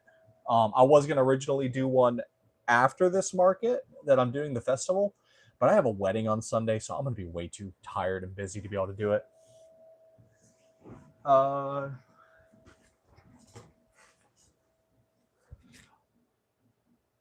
Let's see. I did buy a K2 Plus, and it bricked after a firmware update. It was a waste of money. Creality has not been any help. I have heard that Creality, unfortunately, there can be some issues. I had my first printer was an Ender 3, so I'm going to always speak highly of that for that reason, because that's what got me into the hobby. I have a convention later this year as a vendor. Our first time, it's only a 1-day event, but it will be great. I haven't done any conventions, like I've said. I've done just festivals. I understand that comment. The capability of printing larger than up to 24 colors HTC is amazing. However, at this point, it's not in my budget, hence why I'm buying the Snapmaker. I agree. The budget is the biggest thing for me. Like, maybe if I was a bigger print farm or had enough extra income, I'd probably be willing to drop a little bit more. But yeah, depends on how you want to grow your business. Yeah. My U1 has been flawless up until last week, over 500 hours of print time, and now the first layer has waves on the left side. I already messed around with the clipper to try to fix it. What do you mean by waves on the left side? I haven't run into that. The first layer has waves. Are you using the original build plate? Have you tried a different build plate? I know it might be a little bit harder. You could even technically like throw a build plate from one of your P1Ss on there and just make sure that you stay in the center.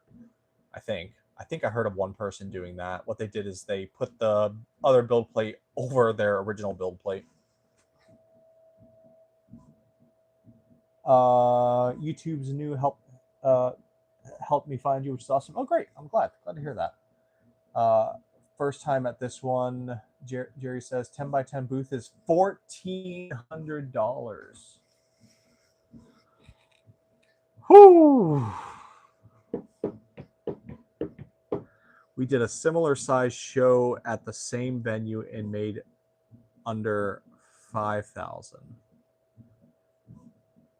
I mean, 5,000 is good, but 1,400, I don't know. I'm cheap. To me, I'm like 1,400. That's a printer.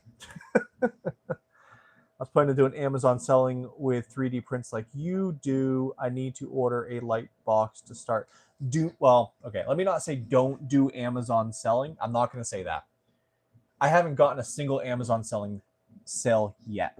So take that with a grain of salt. I was originally going to sell my mystery eggs, and they wanted to charge me $20,000 to be able to verify my mystery eggs because they are toys, which I get it, they are toys.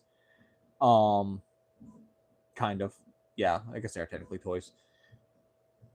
So then I had my Posca marker holders and my brick pen holders on there, but I haven't sold a single one.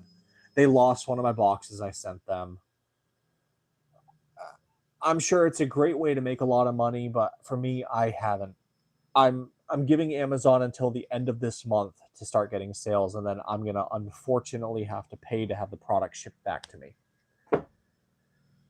I know you can put on Amazon to where you ship it, and that's what I should have done.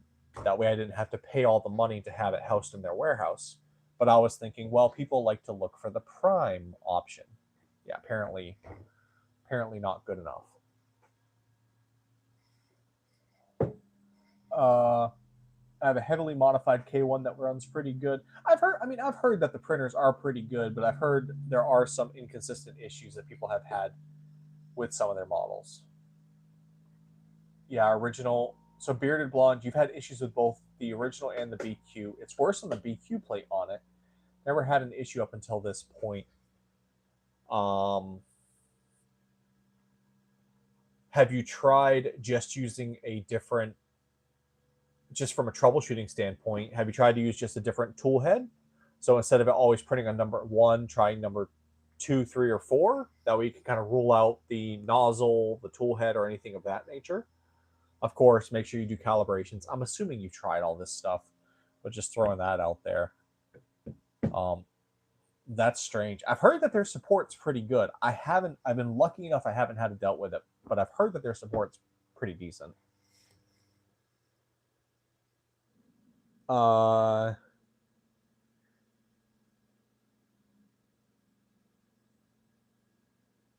Big time. I have to sell a lot of plastic just to break even at 1,400. I agree. I mean, I looked at the Renaissance Festival that comes by here, and they have over 100,000 people that come by for the month, and that was going to be $5,000 to get a booth at the Renaissance Festival. But you had to be there every single day for all 30 or 40 days that they were open. I have a full-time job. That wasn't a possibility for me.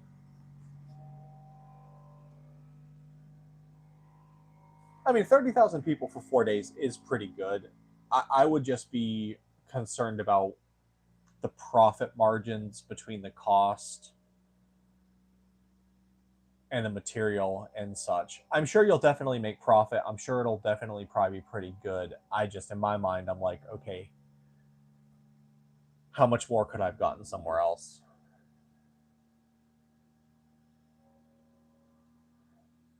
Honestly, I'd maybe even look at increasing the cost a little bit more, because people at conventions are probably willing to pay a bit more. Unless there's other 3D printing vendors, you increase your cost to be able to offset and recoup that cost, like 10% higher or something.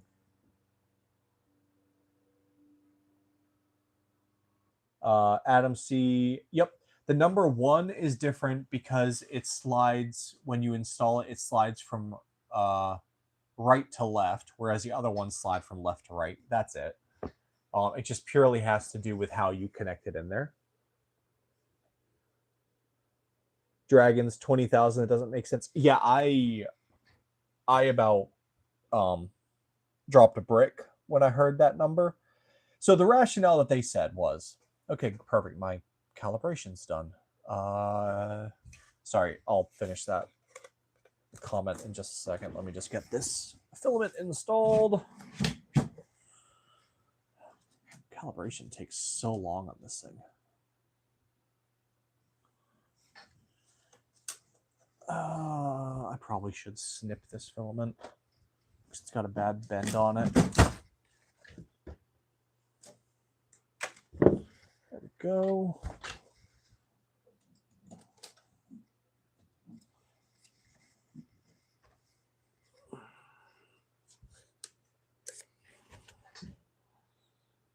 this one. Okay, oops, I popped that thing out.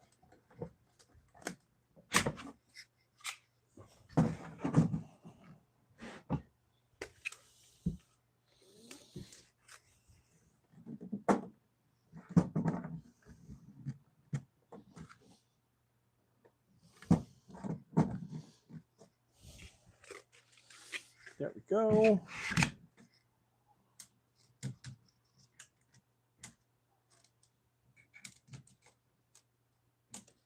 Huh.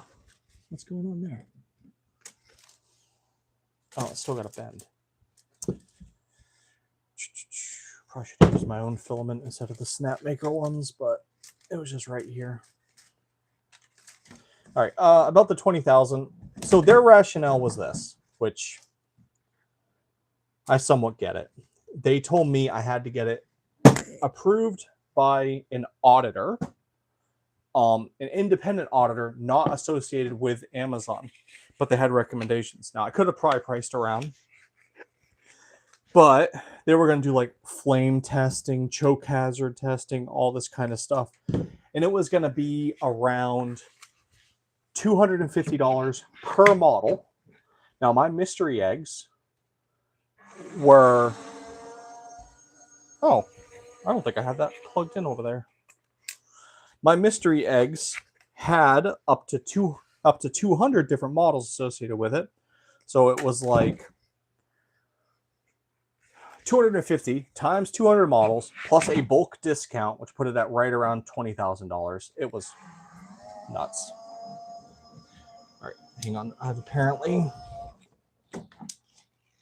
No, oh, I did not plug that ribbon cable in all the way.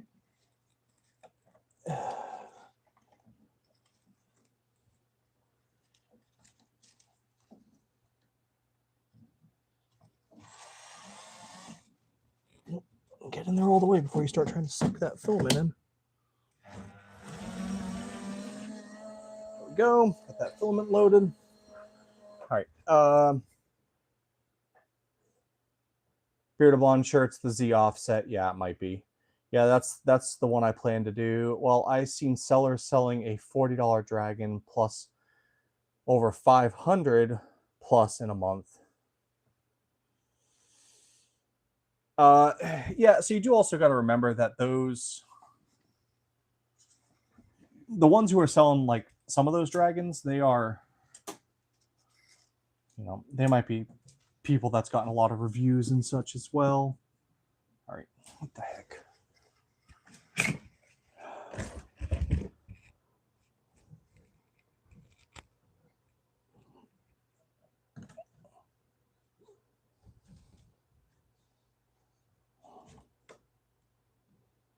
Okay, I've got that in there good now. Let's see. All right, let's...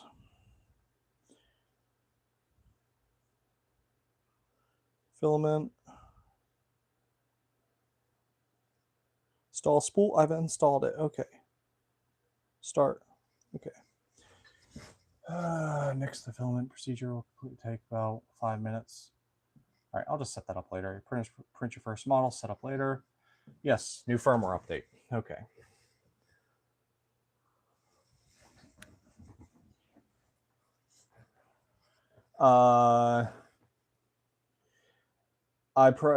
Adam, I priced up a local mall. I could have a pop-up there for the week leading to Christmas for a similar price. Yeah. I built an entire hosted product management website where all my product info is entered to make sure I had the profit margins. It was settings for multiple sales channels, markets, etc. Oh, that's pretty cool, David.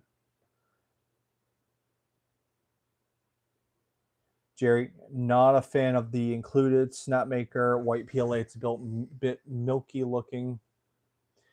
I can see it. It's a little off-white. I'll use it though. Dragons. Oh, so you had to pay a huge amount because you have a bunch of models, because I saw your YouTube video of what you were trying to do when you were trying to send in your models to Amazon. Yeah, so it worked whenever it was only for, I had printed the cat dragons because on Etsy those sell really good for me. I had the mystery eggs that I was going to sell in there. The baby cows I was going to sell in there. All three of those required verification. Now, the marker holders and the other one did not require verification. Now, that was only verification if they were selling it. No, actually, I couldn't list it, period, there. Yeah, I couldn't even list it for me to sell it there unless it went through verification process. So it could be worthwhile. It's just not worth the investment as of right now for me. All right, it's just going through a firmware update.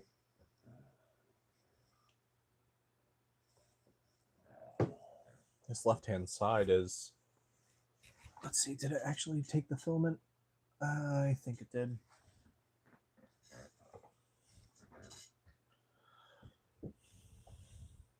I mean, honestly, right now I sell on a little too many platforms anyway. I do... Etsy's my big one. I have my own website. I sell on TikTok. I technically have an eBay store. And I do get sales occasionally there. I actually just got a sale a couple weeks back. Or no, last week. I think it was a dice tower. Yeah, a dice tower.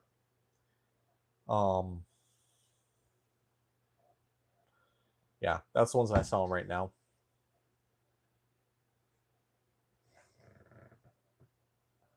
All right, we got our firmware updated. Let's make sure these will load. And then we'll do our test print.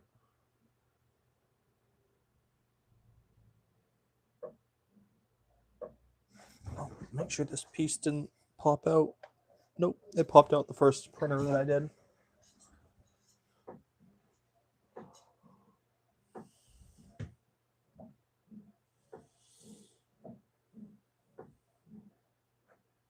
So the first print I do on it is definitely going to be that test dragon, just because I know how that's supposed to look. But then the next one, I think I will probably do that badger in the morning. From Matt Meyer Makes.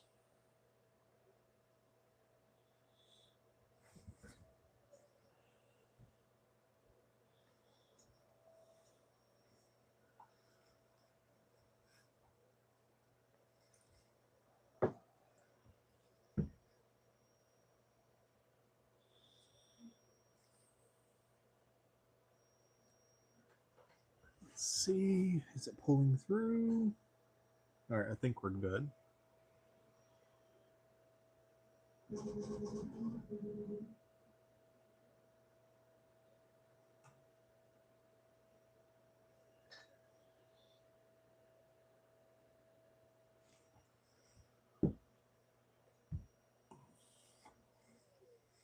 So as far as markets, I got distracted before. I had that St. Patrick's Day one. I'm hoping I'll break 1,000 easily. Well, I think I'll break 1,000 easily. I normally do at festivals. I'm hoping to get 1,500 is my goal. Just because I've heard people talking it up pretty good.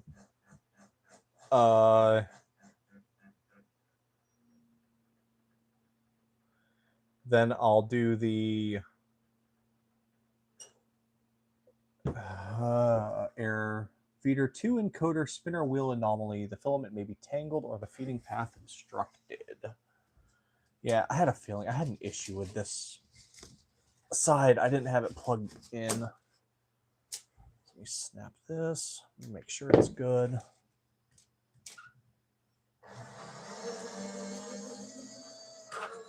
Oh, it's hitting something. What are we hitting?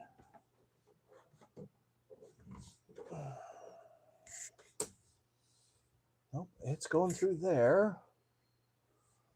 It's the 6mm tube it's hitting.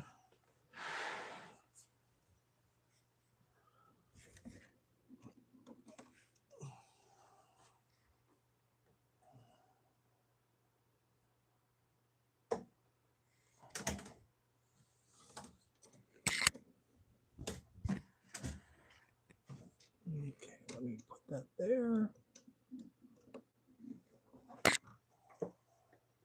What's going to be the best way to get this one out? Let me try that again and see.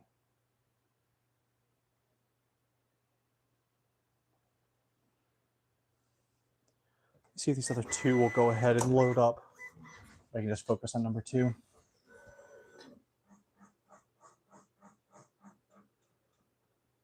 Jared, can you 3D print a giant dragon? I kind of want to, but I kind of don't. Okay, what the heck? 3's failing. Let's try 4. Let's just try them all.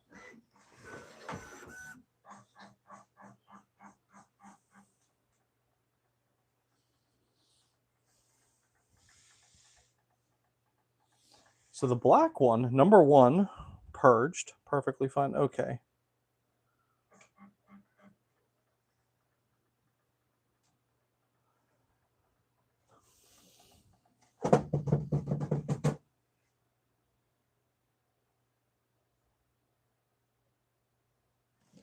It's going all the way to the head.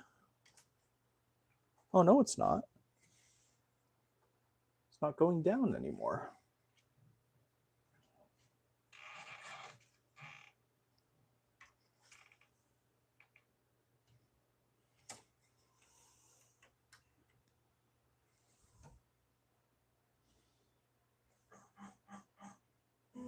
Oh, there we go. All right, so I may just have to refeed that in. Hola, Chasey. So sorry, Jared. Can you 3D print a giant dragon? I've contemplated it. There was a guy who had a giant dragon at the Pine Dome Festival that I did back in October, and it looked really cool. The concerns I have is he told me it took him 14 kilograms, which seems excessive. And he also said transporting it was kind of a pain. So I'm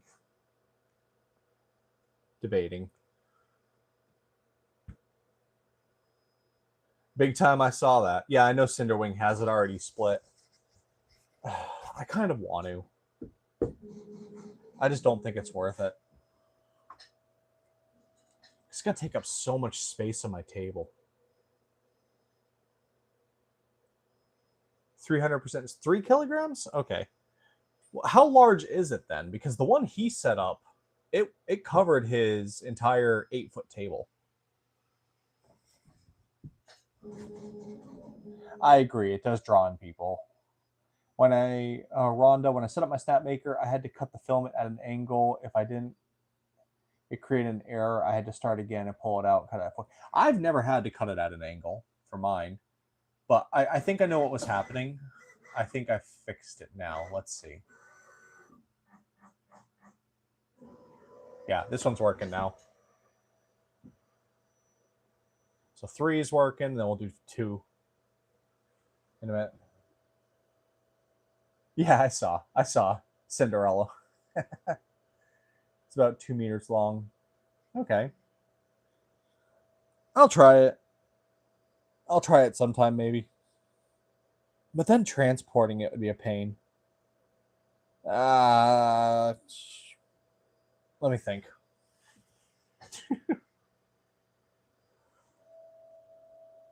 Hi, Lee Leby. How are you?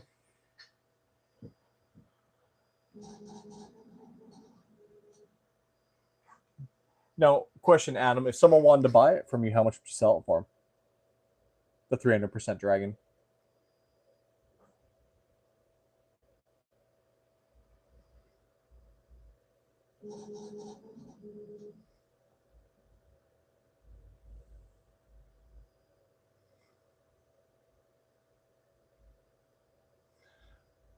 Oh, I guess for someone for who asked earlier, another minor grievance that I have about the Snapmaker is you do have to load the filament manually. Now, I tend to just walk up to it. Like by that, you just feed it into the feeder, and then you just have to push the load button on the printer. It doesn't take that big because I normally do it, then I go and I slice my model, and by the time I finish slicing my model, it's normally good to be able to send it. But it is definitely a change. I do not like this sound. Feeder 2 is giving me sounds.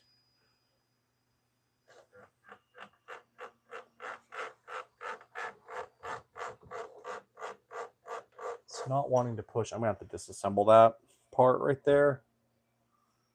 Okay.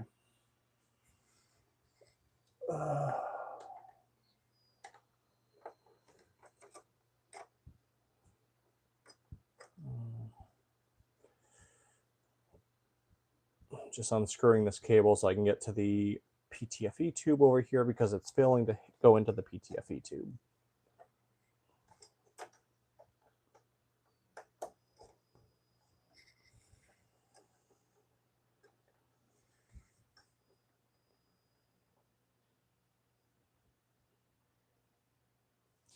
Yeah, it's going all the way through the, what is it, 4mm tube. It's just stopping before it hits the 6mm tube. So either I don't have that one in all the way, which is my theory, or it's shouldn't be a blockage. It's a new tube, but we'll see right here.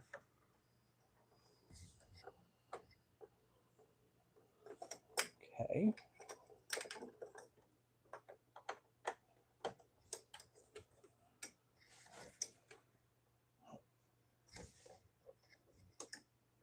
I mean, it's looking fine in there. Can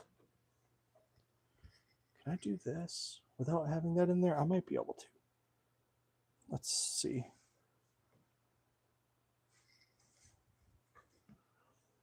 CU connector interrupted, power off the printer. Really? Okay. It's going to make me power off the printer because I unplugged this cable.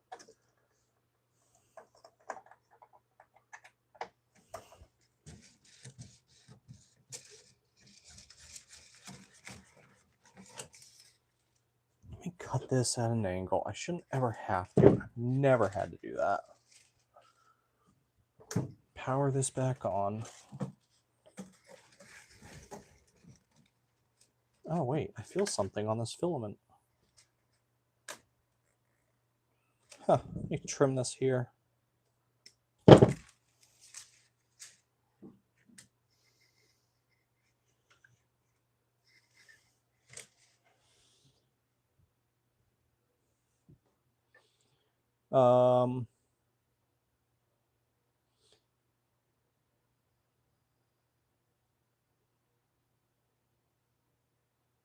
This thing is giving me issues. I mean, it has given me more issues than I did with the first one. Yes, I agree. Big time. I have a Sova SVO8 that I blew up the cherry blossom 265%, sold it for 70. 800 grams for 70.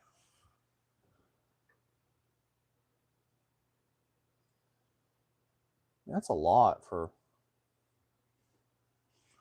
a little. All right, let's see if this will feed this way.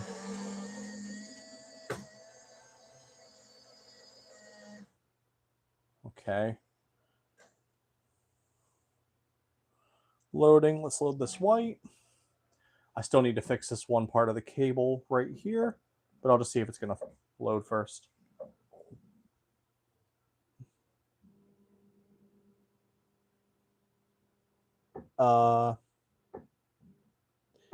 Dakota, mine makes a sound if I don't cut the filament blunt end. I only have to cut it if... So after you release it, it's going to have that little bit of tip there. Yeah, you absolutely have to. You absolutely have to. Okay, it's feeding it now, at least. Let's see if it's making its way into that tube there. Oh. Hang on, I left it unplugged. Oh. I think I'm also tired, which doesn't help. Well, how long are you going to do this? Yeah, cancel that. I left the PTFE tube unplugged from the back when I was troubleshooting it. Yeah, I know. All right, let's reverse that.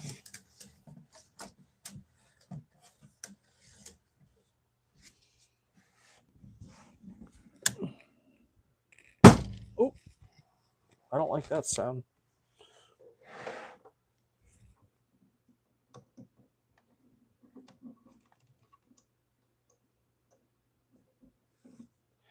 There we go. Now let's try this.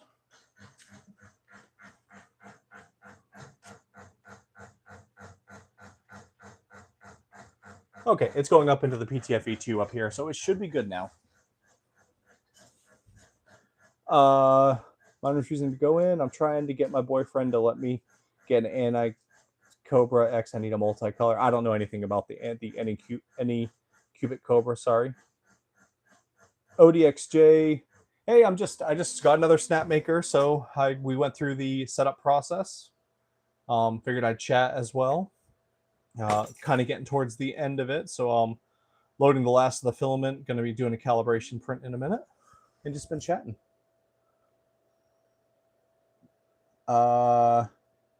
Dragons. So apparently AI said why you had 20,000 is because you had multiple different colors. You have to pay for each color. That's crazy, dude. Yeah, I agree. I didn't even know they have to charge you every single year. Hey, Dank. Howdy, howdy. I had a similar problem, but it turned out to be the PTFE tube was not seated all the way. I'm talking about that. Yeah, I think that's what the issue was. ODXJ, I understand. Only reason we got this one is because someone is buying. I bought the P1S from them for $500 8 months ago, and they are selling it back, or they are buying it back from me for $500. So at that point, it's close enough of a difference to where it's not going to be a problem. All right, so that one loaded. Before I start this test print, I'm going to unplug it. I'm going to go ahead and put this back in here because I need to make sure it's screwed back in. There we go. Let's put these screws back in, and then we should be good to start the calibration print.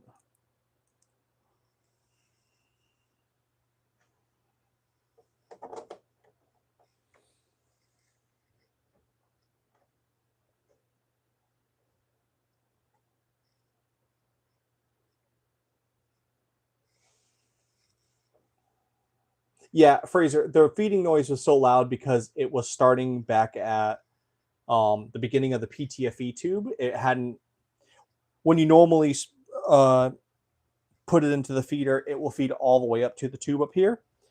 It didn't because I had retracted it. So because I had retracted it, it had to push it that far up.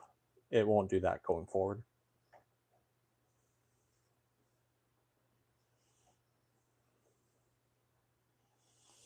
All right, got this plugged back in.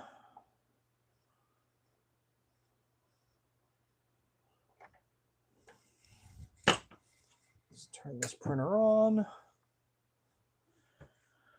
Let's get this Dragon Benchy going.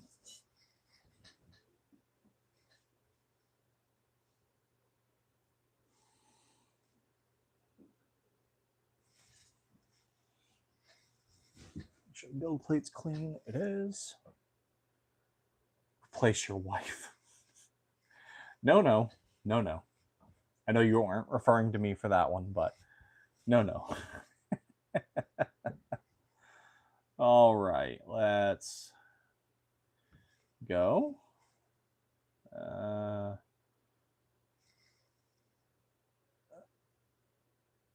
So I am curious. For those that have the Snapmaker, do you do the dynamic flow calibration every time, or do you do it most of the time? I've been kind of not doing it as often lately, but I'm curious. ODXJ, I've wanted to replace my P1S with a P2S. That one has been giving me more problems lately. Still a really good printer. If I could replace the P1S and an X and X1C with two P2S to match the H2D.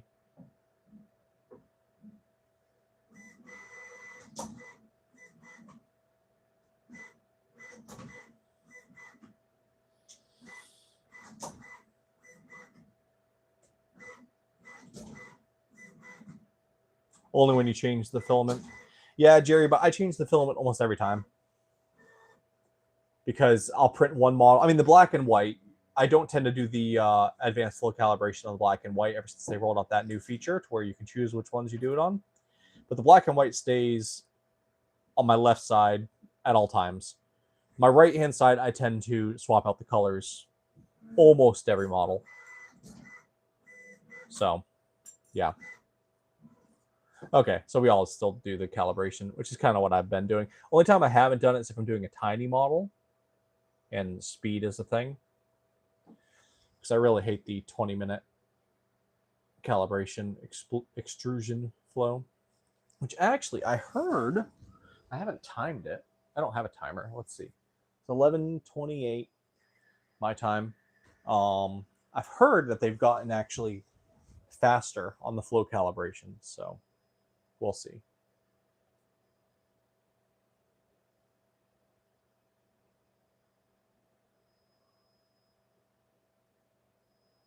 You only run it when it's needed. Okay. I've been batch printing controller stands for this upcoming show, so basically the same filament since I got it. All right. How do controller stands sell? I've contemplated it.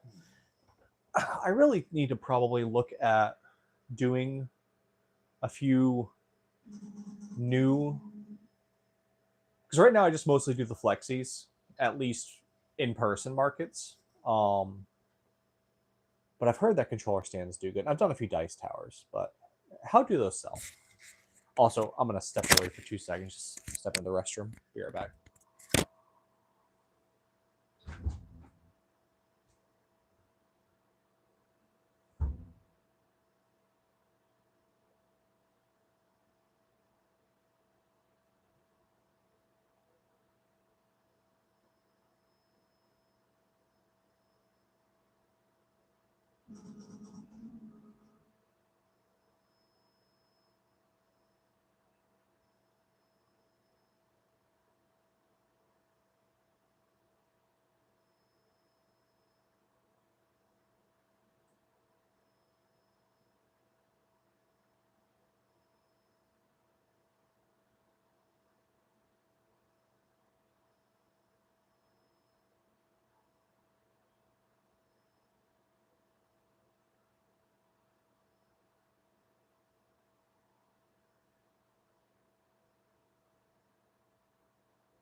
All right, I'm back.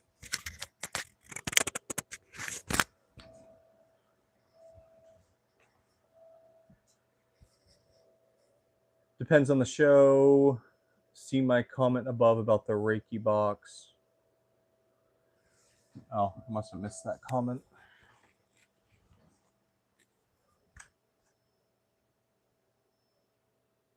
Ding, non-engaging content. Oh, stop. That one rightfully frustrated me from TikTok.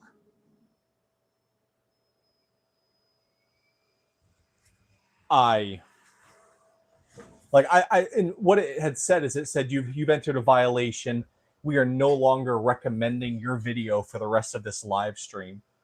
So I went from I only had the 2 people that were still in that video for the rest of it. So I ended up ending that video early. It made me so mad.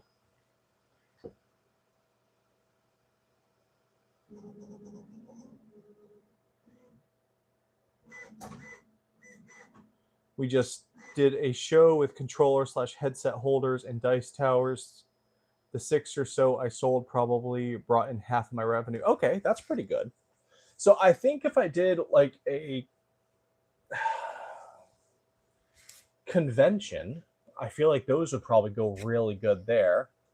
But I'm not sure on the festivals. I should probably try it. Yeah, because I need to branch to a few non-flexy things as well. I mean, I do have my marker stuff, but that stuff doesn't sell at festivals. I've tried it at festivals; they don't sell at festivals. So I'll have to try something like that. Oh, also, guess you guys will be the first one to know this video that I'm going to be doing on Saturday. It's actually going to be the 1 year video of me being on YouTube. So that's cool. I'm not doing anything really special about it besides a few small comments and such. Sorry about that. Ugh. Ugh.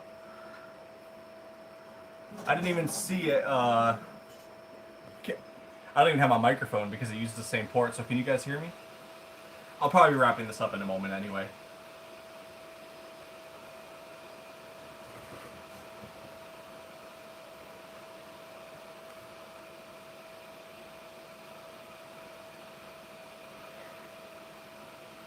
All right, good to hear. Yeah, my microphone is not able to be plugged in, so there's that. I was actually going to just have it running until I got the print started, because then it would be a successful thing. So that's probably about 5 more minutes or so. I wasn't even looking at my camera to realize that it said it was going to be going.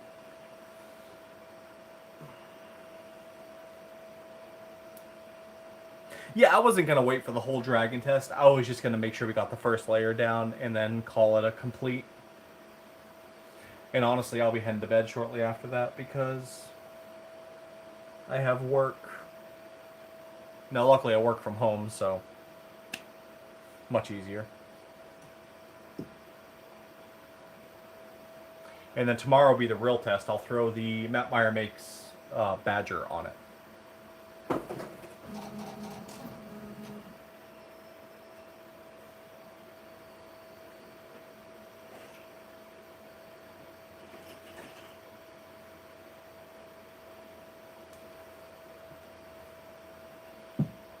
All right, we're on toolhead 3 calibrating now.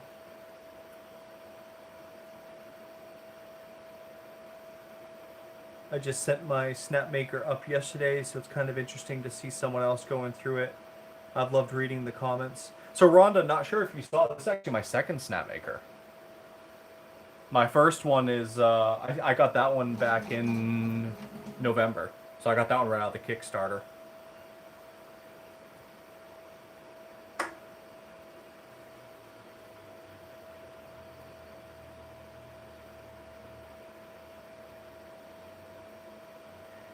I thought that some of the Mattmeyer makes, and they don't really interest me. I am a Patreon of Flexi Factory. Yeah, so I'm unsure on the Mattmeyer makes. I just signed up for them last month when I was expanding, so I'll see really how they do after this festival that I'm going to be doing on Saturday.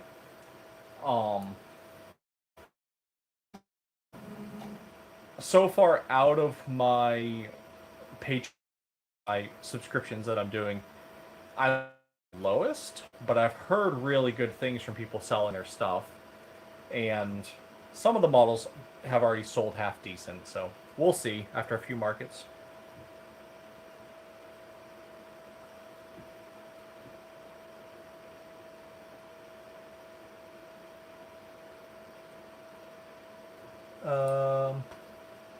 I've been doing the Mattmeyer big animals at 100% and 75%, but I think I'm going to just be doing 100%. Yeah, I debated upon doing a smaller size, but nah. I'm doing the 100%. Now, David, what do you sell the 100% models at, for the most part? I'm curious. I'm not sure if my price point is good or bad or what.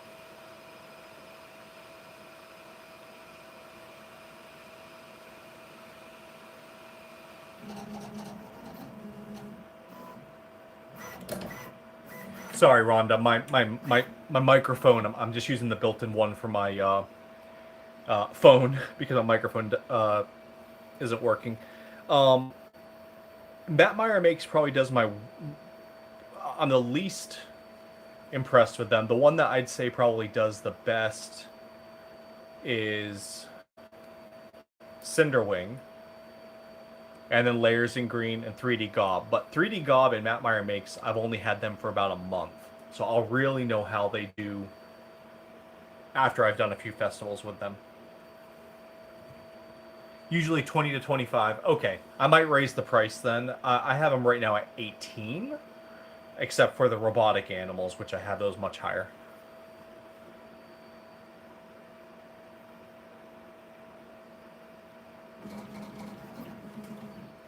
The Badger, you're able to do it at 15. Yeah, I'm just keeping all the prices the same for them. Um, just because I'm being a little lazy versus pricing them all individually.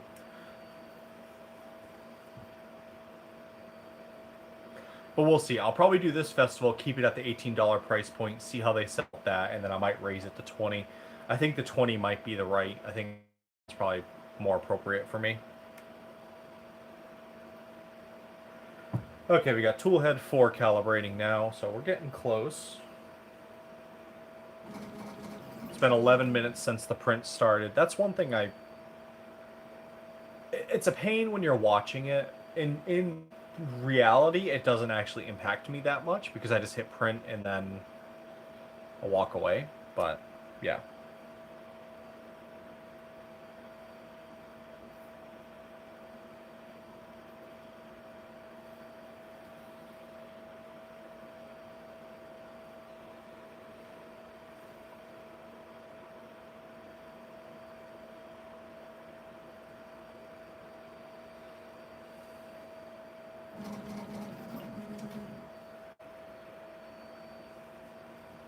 I don't have Matt Meyer Makes, but I have the rest as well, Zo3D and STL Flicks. If I was going to drop any, it would be Zoo3D. They haven't sold as well as I thought they would. I like the models for Zoo3D, but because they're all minis, I have plenty of minis just from Cinderwing alone. I like Cinderwing's minis. So that's why I didn't go with them. STL Flicks, I've debated it a few times. I think if I would have gotten it when it was the cheaper price for the lifetime, I would have been more interested, but yeah.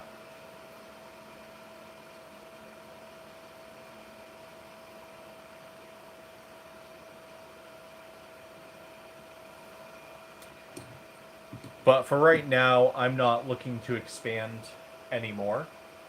Um, yeah, I'm not. If I expand another one, I'll be dropping one. So we'll see.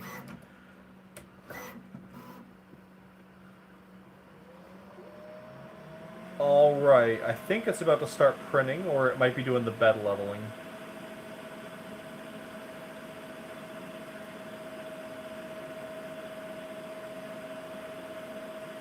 Yeah, the lifetime for STL Flicks would probably be much better. I know they brought it back temporarily sometimes, but yeah.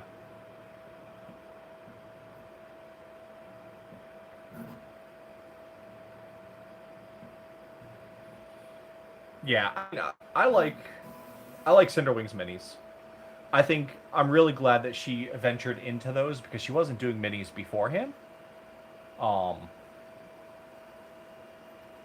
and most of the models sell pretty good. Some of the mystical ones I don't really do, but most of them sell pretty good for me. I've had to throw brims on some of them, but I've gotten them working out a lot better.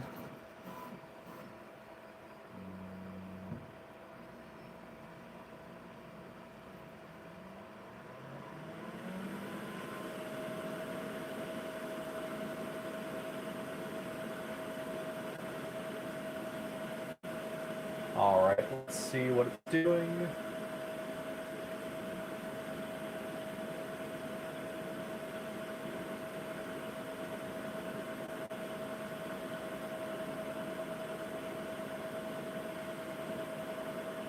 Yeah, I mean, because STL Flicks is what, like 250 for a lifetime membership? Is that right?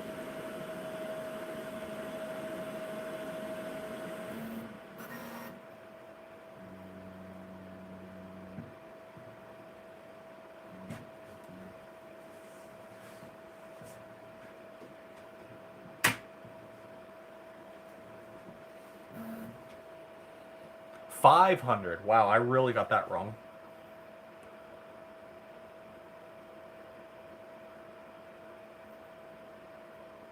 $800. Wow, I think once I lean into selling their stuff, I will make most of my profits from them. All my controller holders.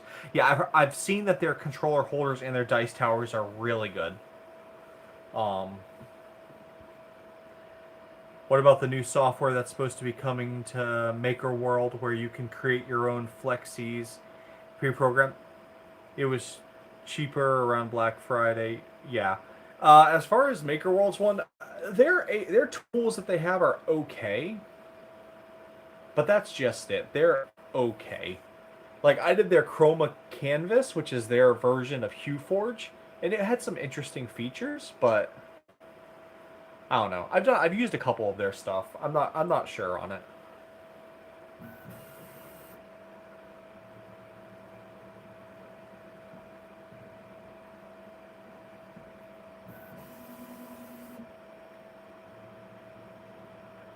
You got yours around 200 on Black Friday. Yeah, I thought I had seen like a 250 or $300 price. I don't know if it was a different version of theirs, but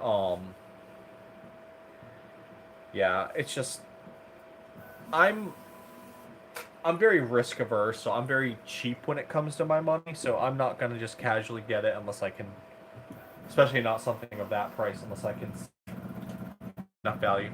Okay, now we got the bed leveling. I thought that they patched it to where it wasn't gonna take 20 minutes for the initial setup, but I guess it is.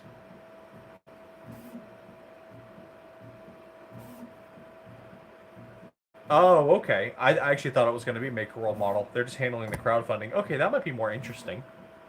So will you be able to run it straight out of Maker World or through their third-party application?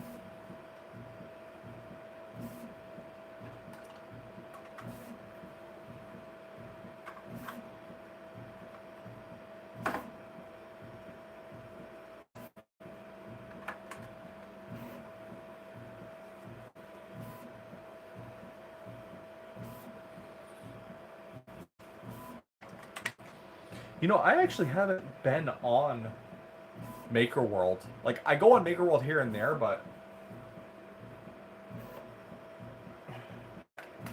I don't know. I felt like their engine has been getting worse lately, personally. 130 for a lifetime commercial. That's not too bad, but I don't know. Just not sure how good it will be.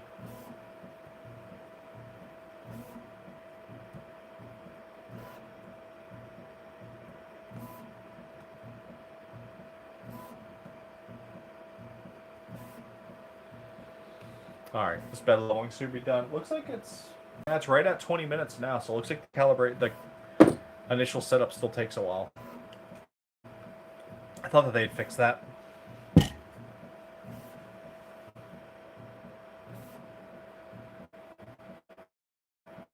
Oh, I didn't realize it was already out. So David, you said it works great. All rights to be able to sell the stuff, I assume, that you make with their application. Who retains the rights for the file? Do they retain the rights for the file? Or are you able to keep the file permanently?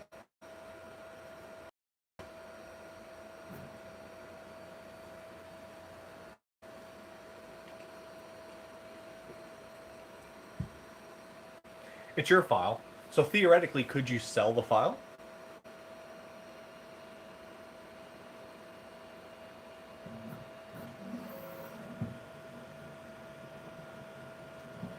All right, we've got first layer down. That's right at 20 minutes exactly. Okay. All right, good to know, David. I was just curious. All right, so it still took 20 minutes for it to get the element down. I thought they had patched it to be much faster, but oh well. Let's just make sure this first layer is good, and then I'll probably be ending the live stream. Get our first color swap.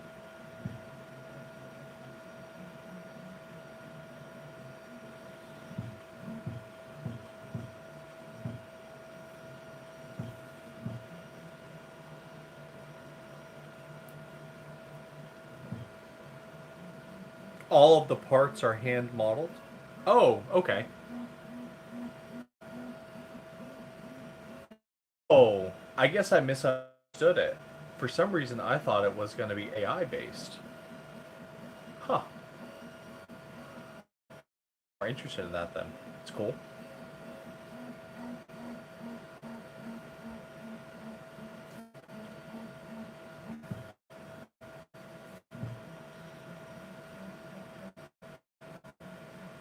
I'll have to look into it.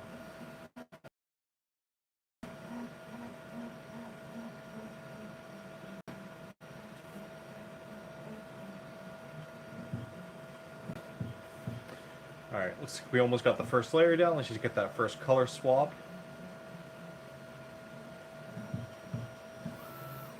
Yeah, I know they have some AI stuff. I don't really care for the AI stuff. I just thought that that particular one was. It's not that I don't care for it. I don't mind the AI stuff. I'm just like,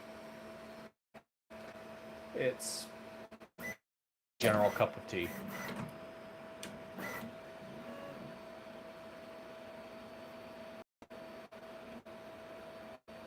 I don't like that. Oh, okay. We're good.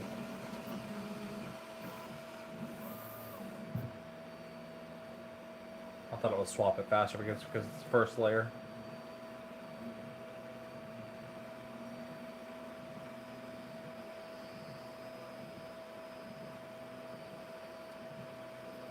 All right, y'all. Well, I appreciate you all watching. They're already up to 155,000. That's great for them, though. I didn't realize it was already out. I thought it was purely just something that they were. I knew they were crowdfunding it, but I just thought it was been trying to raise money. I didn't realize it was already out. I'll look into it at some point. But all right. Well, I'm going to go ahead and end this live stream. I appreciate you guys for sticking around. I'll probably talk about this a little bit in tomorrow's segment of the video, and I'll kind of put this more to work tomorrow on the Badger and a few other models. But yeah, appreciate you guys sticking by. Take care.